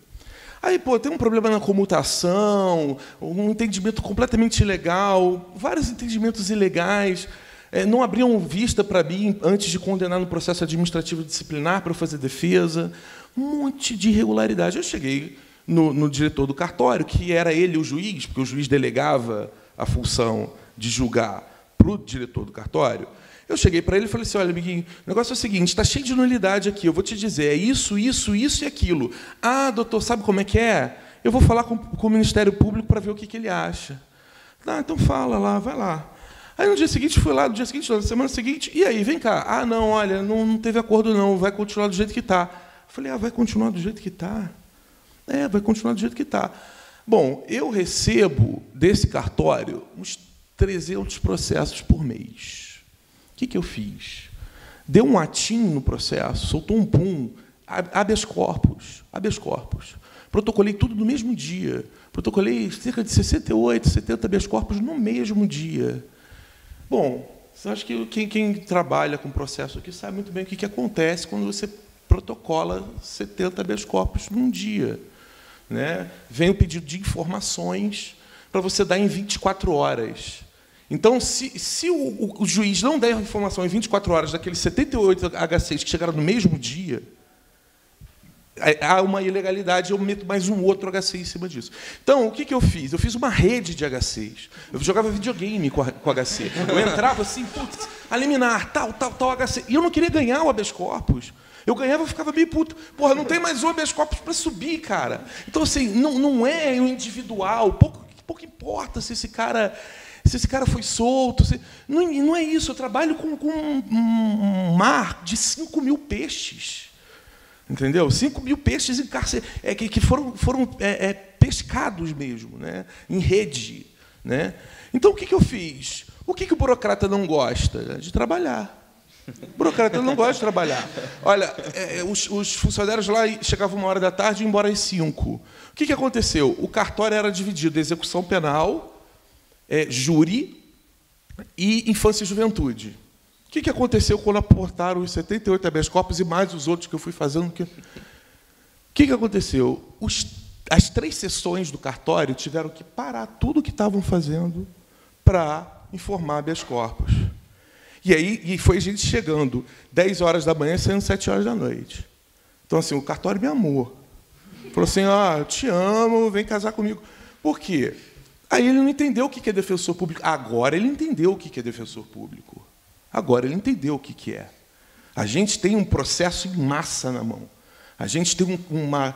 Aí foi disfuncional. Por quê? Porque a esteira estava lá funcionando, eu meti um monte de habeas corpus, a esteira parou. Aí é problemático. Então, assim, isso já é esgarçar um pouco o sistema. Mas isso aí não foi muito a minha, não é também... Eu gosto, assim... Né? Quando a legalidade ela é observada, eu não preciso fazer habeas corpus. Então, aí a gente, assim, eu não tenho poder de nada. O Ministério Público tem a denúncia. O juiz ele julga. O que eu tenho? Eu tenho um processo em massa. Eu tenho ataque em massa. Então, esse foi um ponto que eu consegui sair desse enxugar gelo. Entendeu? Então, foi um ponto que eu... Mas agora o cartório já se adequou, já não faz mais tanta ilegalidade. O legal era eu ir para outra vara. Então, mas eu fico só naquela vara, aquilo já foi consertado. E, enfim, o que eu fui fazer? Eu gosto um pouco de confusão, acho que deu para perceber. Eu comecei a ir no presídio sozinho, junto com um funcionário. O que aconteceu? A primeira coisa que eu fiz, chama todos os faxinas, 2 faxinas por raio. Né? Chamei, os faxinas são os caras que ficam fazendo a faxina, e eles geralmente são a ponte entre as reivindicações dos presos e o diretor, alguns deles do partido, não todos, mas alguns deles do partido. O que acontece? Chamei todo mundo E fui atendendo. Ao invés de atendimento jurídico, vem cá, cabe progressão de regime? Não, eu fui perguntando, vem cá, qual é o problema que está acontecendo aqui? O que está acontecendo aqui? E aí eu fui listando todos os problemas. Tem bola de futebol, quadra furada, quebrada. É um inferno aquilo. Eles falaram aqui, mas assim, o lugar é um pedacinho do inferno. Às vezes a gente, eu viajei para um lugar que é um pedacinho do céu. Ali é o pedacinho do inferno. É o pedaço do inferno na Terra. Então, assim, eu gosto de trabalhar nesses lugares, eu me sinto um pouco bem, assim, de poder trazer alguma coisa ali e de ser disfuncional. Né? Porque, para ser funcional ali, tem vários defensores para fazer, vários advogados da FUNAP. Eu quero ver se eu quero fechar presídio. Aliás, se algum dia eu fechar um presídio, depois do Alckmin ter falado mal de mim no jornal, eu vou poder morrer tranquilo. Tranquilo. Se eu destruir o presídio... Porque ele já falou mal de mim, já, de uma ação que eu vou falar agora para vocês. Primeiro, quando ele falou isso, eu falei, nossa, estou quase podendo morrer. Agora, depois que eu acabar com o presídio, depois que eu destruir um presídio, aí eu vou falar assim, puta, posso ir feliz. E aí, o que acontece? Bom, listei tudo. Eu falei assim, o que é o pior aqui? Né? E aí, o que aconteceu? Antes de eu ver o que era pior, eu estava entrando, eu fui para a entrada do presídio junto com uma defensora. Ao passar no scanner, a gente passa no scanner, o Ministério Público não passa e a magistratura não passa, mas eu passo do scanner porque eu quero minha segurança, né, para depois ninguém falar que eu entrei com alguma coisa lá dentro. Enfim, fomos passar lá e a defensora estava com um sutiã com ferrinho aqui. E aí apitou, falei assim, é o ferro e tal. Não, vamos lá para o quarto. Eu falei, o quê? Você vai levar o defensor público lá para o quarto? Vamos lá para o quarto. Eu falei assim, não, vocês estão de brincadeira. E aí eu já rodei a baiana e falei assim, isso aqui não vai ficar desse jeito. Ela nova, tinha acabado de entrar, 3 meses de defensoria. E assim, lá dentro não fizeram nada com ela, nem mandaram tirar. A moça ficou até um pouco encabulada. O que eu pensei? Eu pensei, cara, se faz isso com um defensor público, o que não deve fazer com as mulheres que vêm visitar os presos? Porque são mulheres. Assim, homem não... Tem pouquíssimo homem que entra e homem não tem problema para entrar. Ninguém fica arreganhando, não. Então eu fiquei pensando, caralho, que merda. O final de semana aqui deve ser horroroso. E assim, nunca nenhum defensor... E também tem outro... Eu inaugurei algumas coisas no defensor. Coisa meio de galera que é meio da pá virada. O que eu fiz? Fui lá no final de semana com uma câmera na mão, né? Com carro particular, né? Com mais umas pessoas que eu não preciso falar, porque dá problema para mim. Entrei lá, não é nada demais, é porque eu não posso entrar acompanhado de uma médica, por exemplo, que foi o que aconteceu. Mas eu entrei lá, munido de câmera, tirei umas fotos, cara, um absurdo, assim, um negócio horroroso. Achei as celas horrorosas, o cheiro horroroso e tal, mas o que faziam com as mulheres que entravam era tenebroso. O que eu pensei? Eu falei, cara, agora eu tenho que fazer alguma coisa com isso. Eu fiquei mal, eu fiquei angustiado com aquilo. Falei, alguma coisa tem que ser feita. E tinha sido editada uma lei em 2014, 15.552, uma lei estadual, que proibia o desnudamento, o agachamento e os saltos. Era assim mesmo a lei. É proibido agachamentos, desnudamentos e saltos. Quer dizer, estava na lei. Uma proibição de mandar a pessoa ficar pelada e ficar dando salto. Na lei. Né? Descrevia na lei. É um absurdo. Então, assim, o governador não cumpriu essa lei que ele mesmo assinou, deu 180 dias para cumprir, não cumpriu. Eu falei assim, bom, o que acontece? Quando o Estado não cumpre a lei, surge o direito de resistência. Entendeu? Existe o direito de resistência, que é quando... assim, então, a gente está vivendo aqui... Isso assim, é iluminista mesmo. Assim, a gente está vivendo aqui o estado de natureza e eu tenho o direito de me defender desse ato ilegal do Estado. Então, eu posso perfeitamente vazar essa revista e entrar. Afinal de contas, são 500, 700 mulheres lá dentro, são 8 pessoas lá dentro revistando. Mas ia dar uma merda do cacete. Não fui por esse lado. Enfim, fui lá no final de semana, peguei um furgão da defensoria, pedi que eles afastassem mais um defensor no final de semana, afastassem não, pagassem uma porcentagem para a gente, né, porque não consigo trazer defensor público no final de semana para trabalhar de graça. Pedi também funcionários, 3 funcionários e 2 estagiários. Fomos lá, ficamos de 8 horas da manhã a 4 horas da tarde, que é o horário que entra e que saem as mulheres. Fomos munidos de câmera, de abaixo-assinado e de pedaços, papel pautado para a gente anotar as denúncias, né? Chegamos lá, eu fui na fila, falei, olha, o procedimento pelo qual vocês vão passar aqui é ilegal, tudo isso que vocês vão passar, todo esse vexame que vocês vão passar é ilegal. E aí as mulheres, o que a gente faz? Aí eu falei assim, puxa, acho que cheguei num ponto que eu não devia ter chegado, né? Pô, o que a gente faz? Entra, né? O Estado está agindo ilegalmente, a gente pode entrar sem problema nenhum, porque se ele está agindo ilegalmente, eu também posso, né? Para defender um direito meu, que é não ser estuprado, porque as mulheres eram estupradas. Eu vou narrar para vocês aqui como é um estupro. O que a gente viu lá? Fomos no sábado e fomos no domingo. Né? Um sol, em Tirapina, são 4 estações do ano no mesmo dia, tem escorpião, nossa, é tenebroso. Saímos de lá vermelhos, assim, ficando na sombra, ficamos vermelhos, só na sombra. O que aconteceu? Olha os relatos. Né? Tinha uma senhora de mais ou menos aí 58 anos, essa foi a que eu entrei com um mandado de segurança individual, que é uma estratégia que a gente faz antes de fazer ação civil pública. A gente pegou o relato dela, ela assim, cheia de artrose, cheia de dor no corpo. Ela ia com o neto para ver o filho. O neto entrava no gabinete onde a mulher se despia. Então, o neto via a avó de 58 anos de idade nua, cheia de problema na coluna e no joelho, e ela tinha que ficar de 4 de cócoras. Foi a primeira vez que eu pensei nessa posição na minha vida. Foi de 4 de cócoras, que é como se fosse um caranguejo, eu não sei muito bem, mas assim, com as duas assim. E ela tinha que abrir para a funcionária ver. E o filho vendo aquilo tudo, o neto vendo aquilo tudo. Né? E, assim, fora os relatos, né? Sobe em cima da cadeira, abre a perna, agacha, aí a mulher olhava uma coisa branca assim, provavelmente era um corrimento, alguma coisa parecida, e falava, olha, isso aqui é droga, hein?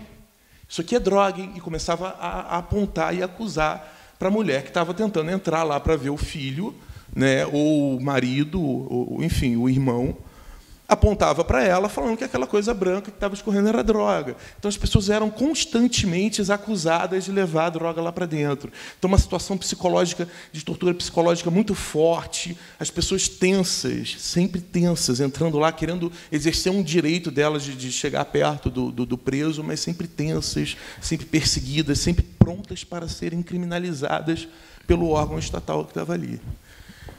E aí, só um acréscimo a isso, quando as pessoas não eram obrigadas a partir dessa constatação, ingerir alguma coisa para defecar e ser obrigada com a própria mão apertar para demonstrar que nada havia ali.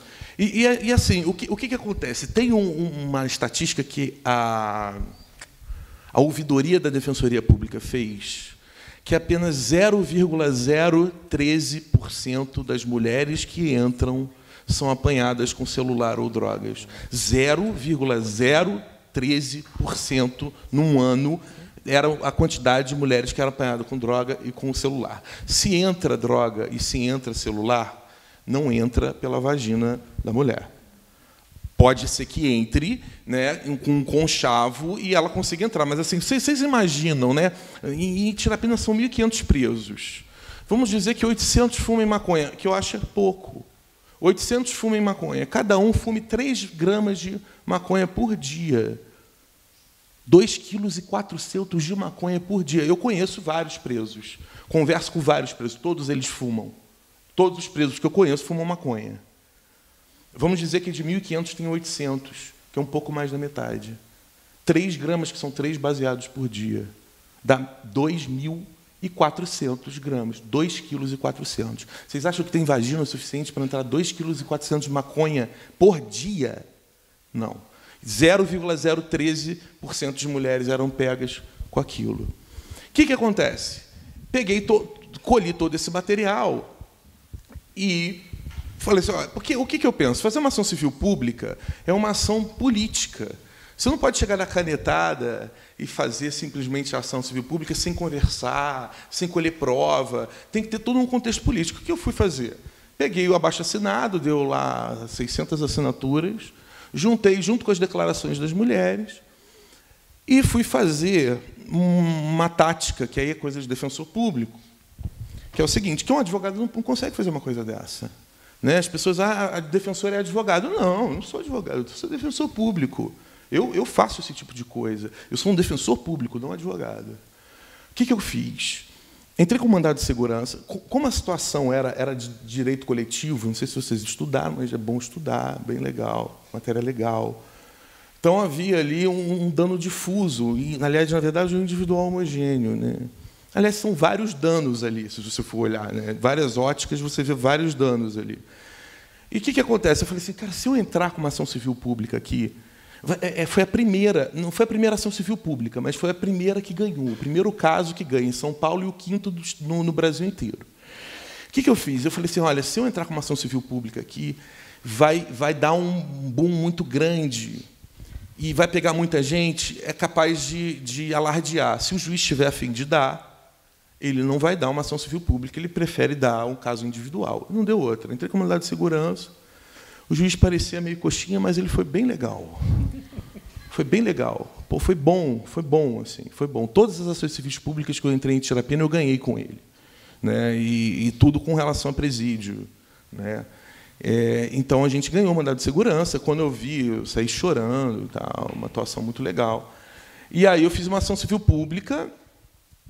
Na verdade, é o seguinte, eu fui bobo. Eu ganhei uma, aí depois eu entrei com mais 4 mandados de segurança. Eu não entendi por que eu fiz aquilo.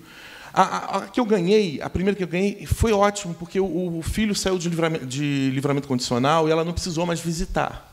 As outras 4 eram, inclusive, mulheres do pessoal do PCC e tal, uma galera meio nervosa. Então, eu entrei com 4 mandados de segurança, e o que aconteceu? Quando elas chegaram lá, o diretor do presídio botou elas para visitar no parlatório. Todas as outras mulheres entraram nas celas e elas foram visitar no parlatório. E aí tiraram foto delas chorando no parlatório e botaram nos boxes de revista, falando assim, olha, se vocês procurarem o defensor público, olha só como é que vocês vão ficar, chorando assim, a foto. E aí eu falei, putz, e eu estava de férias, inclusive, e as 4 dentro da defensoria querendo que tirasse o mandado de segurança agora, que defensor público louco, o que ele fez comigo, ele acabou comigo, não sei o quê, eu não vi meu marido e tal. Aí a gente tirou todos os mandados de segurança, desistimos, e aí foi a hora de entrar com ação civil pública. Aí a gente ganhou a ação civil pública, mas não para aí. Só para fechar esse... Eu podia falar também da cozinha, de alimento, mas vamos fechar. Assim que foi proibida a revista vexatória, as mulheres entraram no sábado e no domingo. Antes disso, para cumprir a liminar, foi um sufoco. Eu tive que ir lá junto com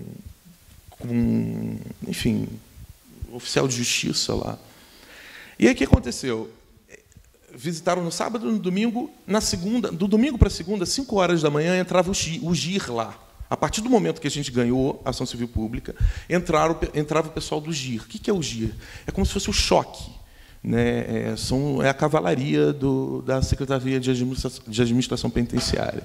Quando eles entram no presídio, só eles mandam no presídio, nem os funcionários que mandam, o diretor, ninguém manda mais. Sai todo mundo, o presídio é nosso. E aí, assim, eles entravam no raio. O raio é mais ou menos isso aqui, o raio lá. Era mais ou menos isso aqui, cheio de celinha.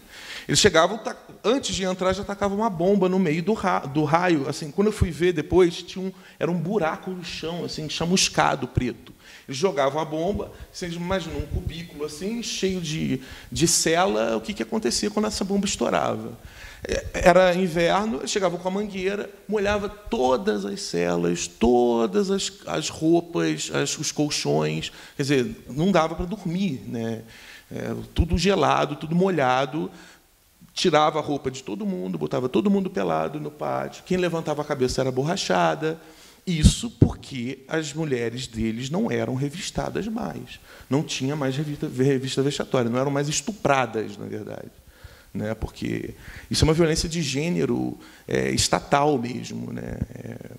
Enfim, é mais ou menos isso. Eu acho assim, que a Defensoria Pública ela tem, sim, um papel importante no indivíduo, na questão do indivíduo, mas assim, ela falou que, na verdade, quem vai preso é quem não vai preso é quem tem um bom advogado.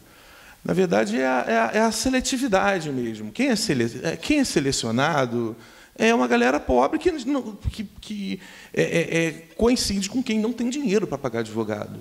Né? Porque, se o cara é reincidente, ele foi pego com 1 quilo de cocaína, né, e não tinha um helicóptero, né, não era senador, né? Ele foi pego não tinha 450 quilos no helicóptero, ele tinha 26 pinos na esquina. Então ele não tem dinheiro mesmo para pagar um advogado. E se ele tivesse um advogado aí, sei lá, um advogado do Eike Batista, se ele é reincidente, ele é pobre, está na esquina, com vários pinos de cocaína, ele vai ser preso, pode ser o melhor advogado do mundo. Não vai tirar. Não vai tirar. Se ele é reincidente, foi pego com droga, é pobre e é negro, vamos dizer que baixou aqui Márcio Tomás Bastos, foi lá defender ele, não vai tirar. Não é a qualidade do advogado que acaba tirando ou não. Na verdade, é a questão da seletividade. É por isso que eu não gosto de trabalhar individualmente, eu gosto de trabalhar, mas não é uma questão coletiva. Você falou, o Vinícius falou uma coisa interessante, porque a gente faz audiência de custódia. Eu vou fazer amanhã cedo.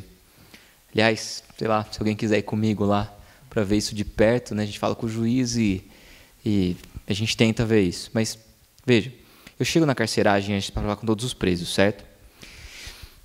E são pessoas que acabaram de ser criminalizadas. E você fala assim, puta merda, o que eu vou falar para essas pessoas, né? Porque eu vou tentar produzir, já pedir os telefones das pessoas para entrar em contato com as famílias, para tentar algum tipo de documento e tal. Mas assim, eu fico pensando, qual é o critério que o juiz vai usar para criminalizar, para mantê-los presos ou não? A lei tem 3 requisitos legais. Se o sujeito ameaça fugir, bom, tem domicílio fixo, está trabalhando, tal, ameaça fugir, não ameaça. Segundo, vai ameaçar se eu soltar testemunhas e vítima, não sabe onde a vítima mora, nem tem uma relação direta, nunca passou pelo mesmo percurso, exceto aquela vez, eventualmente, né, se foi ele mesmo. Os outros são policiais, não tem esse risco muito narrado. Há uma probabilidade concreta de reiteração delitiva a partir do contexto ali? Bom, muitas vezes não, até porque é primário, mas nem porque é primário. A pergunta é, se eu submetê-lo à obrigação de comparecer sempre em juízo, sempre no cartório e tal, se ele praticar algum crime, ele vai ser preso ali, né, e tal. Esses seriam os critérios, mas a gente sabe que o juiz, muitas vezes, ignora a lei. E, gente, vocês ouviram tudo que o Vinícius acabou de contar, né? Parecia uma violência sem fim. E o que mais é chocante do relato do Vinícius é uma coisa que sempre me bate, é você ver a sensação de impotência. Sensação de impotência. Contra o Gira entrando como retaliação ao fato das mulheres não terem mais que praticar a revista vexatória, o Gira entrando, molhando tudo. Assim, não, então, mas imagina, assim, é uma sensação de impotência. E se você tenta corrigir isso, o nego expõe a foto e joga seu nome lá no meio. Sabe, o poder punitivo sempre está tentando se adaptar punitivisticamente ao sistema. Tudo é assim, você entra com uma ideia de resistência, o poder se adapta. Assim, ele criminologicamente é um negócio bizarro, né? E eu chego para aqueles caras e eu sei o que o juiz... E assim, eu falo, ao mesmo tempo que você tem essa sensação de potência, eu tenho em relação aos juízes. Porque você fala, caramba, o cara é o juiz, meu. É o cara que deveria tutelar os direitos das pessoas que estão sofrendo. Eles são agentes do sofrimento, né? E aí eu chego lá e vejo assim, falo para os caras, bom, qual o critério que o juiz vai usar, que eu sei que vai usar para manter esses caras presos? Se o cara é reincidente, aí eu pergunto, pessoal, quem é reincidente aqui? Um monte de gente levanta a mão. Porque o criminalizado é resselecionado. Isso é uma lógica sistêmica a partir do rótulo, que é uma outra palestra. Você fala, caceta, então se o cara tiver um antecedente, ele já vai ficar, não interessa o crime. E aí eu pergunto, bom, os crimes considerados graves, quais são? Roubo, tráfico, né? Que são os mais, ou algum homicídio. E o resto é o antecedente. Então eu pergunto, quem é roubo? Quem é tráfico? Então eu falo assim, vamos supor, 10 que foram selecionados da região, ninguém vai sair. Ninguém vai sair. Um vai sair. E o primário, de um crime até 4 anos que não poderia ter prisão por lei, o juiz faça o que a gente chama, aquele salamaleque, fixa como cautelar diversa uma fiança impossível dele pagar, porque ele é pobre e não tem nem como pagar para avisar a família. R$5.000, R$2.000. Então ele fica preso por não pagar fiança. Então o sistema é colapsado porque se eu pegasse uma tampinha e falasse para o juiz, cara, coroa, cara solta, coroa, prende, e jogasse para cima, esses caras tinham mais sorte com a tampinha do que com um juiz, um agente racional.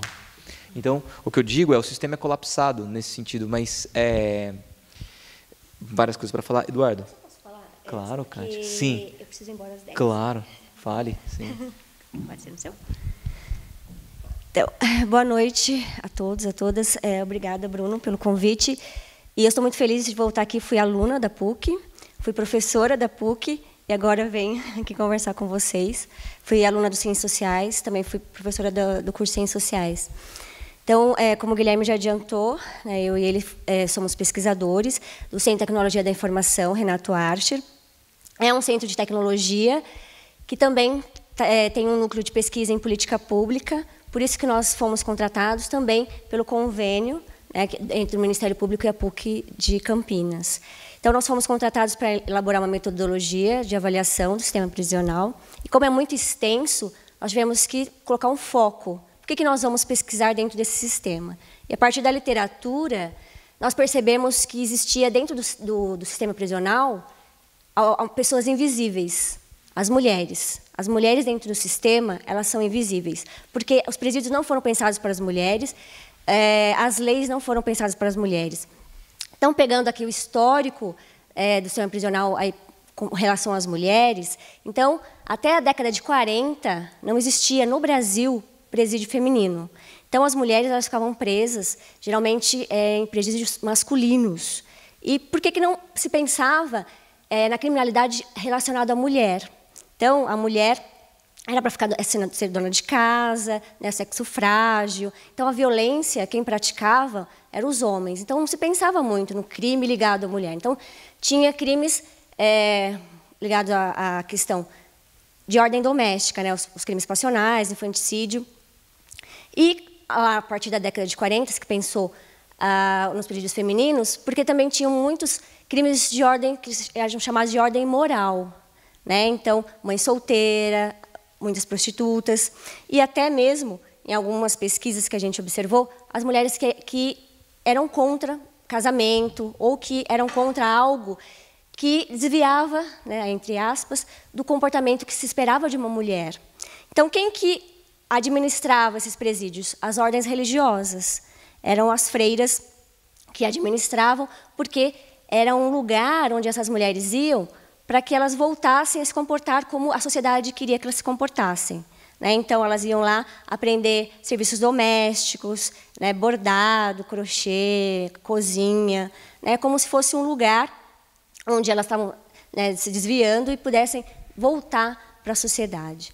Então, dentro dessa ótica que a gente percebeu, então elas estavam e continuam sendo invisíveis. Né? Nós percebemos, tem até um livro que chama Presos que Menstruam, que é da Nana Queiroz, que ela vai dizer que a diferença que o Estado vê entre o homem e a mulher é a menstruação. Né? Que elas são presos, são vistas como homens, que a única diferença é que elas menstruam. E mesmo tendo essa diferença, né, o Estado não, como a Fátima falou, não prevê suficientemente absorventes para essas mulheres e nem nada de higiene pessoal. Se elas não têm visitas, e a maioria delas não tem visitas, elas são, de uma certa maneira, abandonadas ali pela família, elas ficam sem esses princípios básicos. E o que nos chamou mais atenção, e aí a gente colocou o foco nas mulheres, é que de 2000 a 2016, saiu agora o Infopem, agora em maio, 656% de aumento de prisões de mulheres. Nesse período, teve 293% de homens encarcerados. E de mulheres foi mais do que o dobro, né, de encarceramento. Então, isso nos chamou muito a atenção. E qual o crime mais praticado, elas mais são presas, é o tráfico de drogas. Segundo o IFOPEM, são 62%, né, de mulheres que são presas pelo tráfico. E, geralmente, elas são por associação ao tráfico, né? Então, por causa dos companheiros, elas estavam com um companheiro, estavam com alguém que estava vendendo droga, ou que algumas vendem droga exatamente porque, como a Fátima falou, por causa da pobreza, né? Então, muitas têm que alimentar, a maioria delas são mães, precisam alimentar os seus filhos, não tem muita oportunidade. Se vocês perceberem, pegarem os dados das pessoas mais pobres no Brasil, são as mulheres negras, e são elas que estão sendo encarceradas. 62% das mulheres que estão presas hoje são mulheres negras, jovens, mães, e que a maioria que tem um ensino fundamental incompleto, também com baixa escolaridade. São aquelas que não conseguem emprego e que precisam sobreviver. E, às vezes, a única opção é o tráfico. E também, algumas delas falaram, em algumas pesquisas, que o tráfico, além, né, de não ter emprego,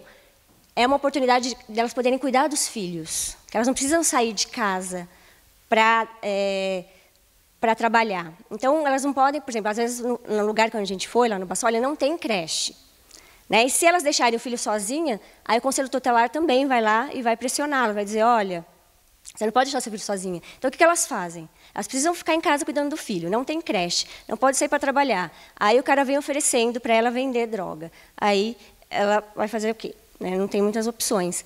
Então, isso... Mas muitas vezes é só armazenamento, né? Isso. Não é nem a venda. Nem a só venda. guardar na própria casa. Exatamente. Elas guardam e aí elas são presas. E aí algumas coisas que eles falaram, que é muito importante também a gente pensar, que 45% dessas mulheres que estão presas são presas provisórias, elas não foram julgadas, né? Tem um trabalho muito interessante do NEV, que é o Núcleo de Estudos da Violência, da USP, de 2015, que vai falar exatamente sobre isso, né? Sobre o que alguns deles falaram, que a maioria são réus primários, mas a testemunha, como a polícia está dizendo que eles eram traficantes, eles estão sendo presos. E os juízes têm encarcerado, tem essa ideia do encarceramento mesmo em massa, e as pessoas não estão sendo julgadas, elas estão sendo presas preventivamente, mesmo que a lei, dependendo do que a pessoa está portando, ela poderia responder o processo em liberdade, se ela tivesse um advogado, né, como a Fátima falou, se ela pudesse ter alguém que pudesse defendê-las da prisão. Então, nós percebemos que existe essa invisibilidade, né? Então, outra questão que a gente viu é que a maioria dos presídios não são femininos, só tem 7% de presídios femininos. Tem 17% de presídios mistos no Brasil, onde tem homens e mulheres juntos. São 17% e 7% só de presídios femininos. Então, que essas mulheres convivem em espaços junto com homens, né, dentro do Brasil, no Brasil. Que isso é uma coisa muito grave. E tem vários estudos que mostram que elas, nesses espaços, elas são ainda mais inferiorizadas, né? Elas disputam ou podem sofrer violência de diversos tipos, né? Então, são coisas graves também que a gente viu. E a gente viu também que seria difícil da gente pesquisar dentro do presídio, tá? Então, a gente não está fazendo pesquisa lá aqui no São Bernardo, que é o presídio feminino, em Campinas, porque nós não conseguimos autorização para entrar.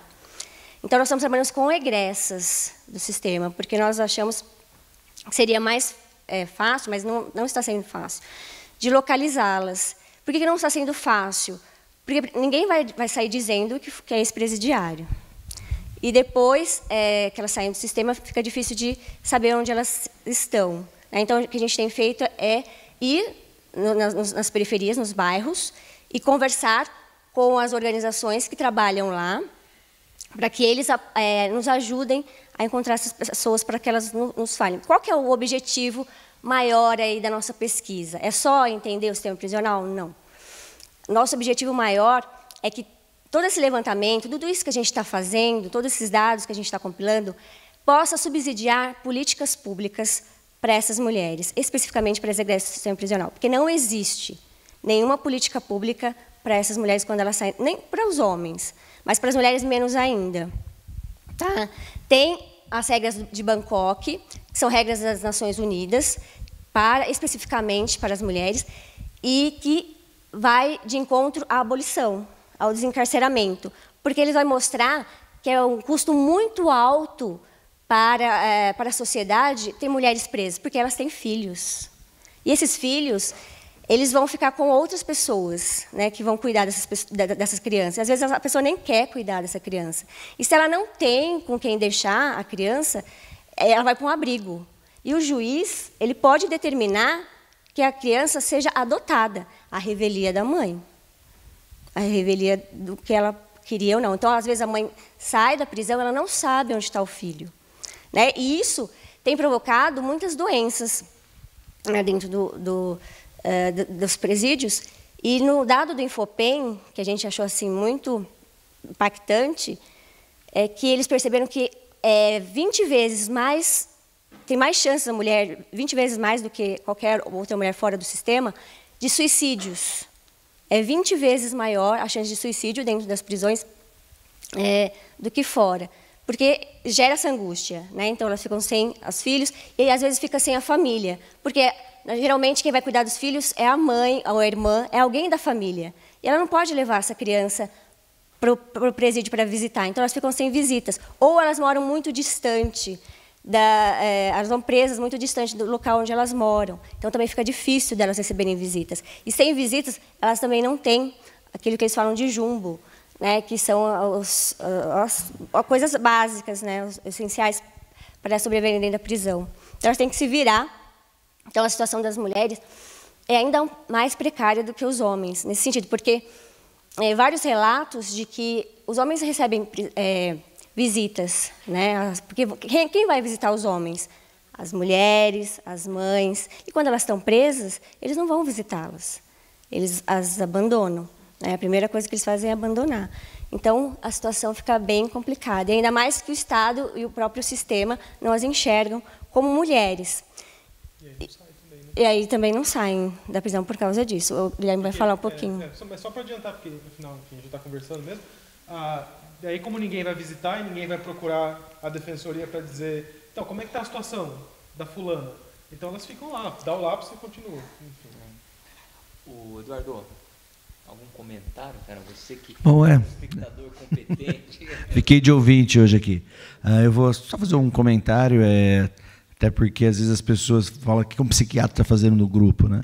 Então, eu sou professor da Faculdade de Medicina aqui da PUC, na disciplina de psiquiatria, e trabalho há 20 anos dentro do fórum, fazendo perícia psiquiátrica. Então, eu tenho essa vivência, inclusive minhas pesquisas sempre foram nesse campo de atuação. Então, eu vou fazer uma coisa bem breve, aproveitar o que todo mundo falou aqui. Primeiro o que o Bruno falou, né? O Bruno falou que parabéns pelo menino, né? Nasceu faz pouco tempo, que em breve ele pretende mostrar o sistema de uma prisão para talvez tornar ele um pouco mais um cidadão melhor.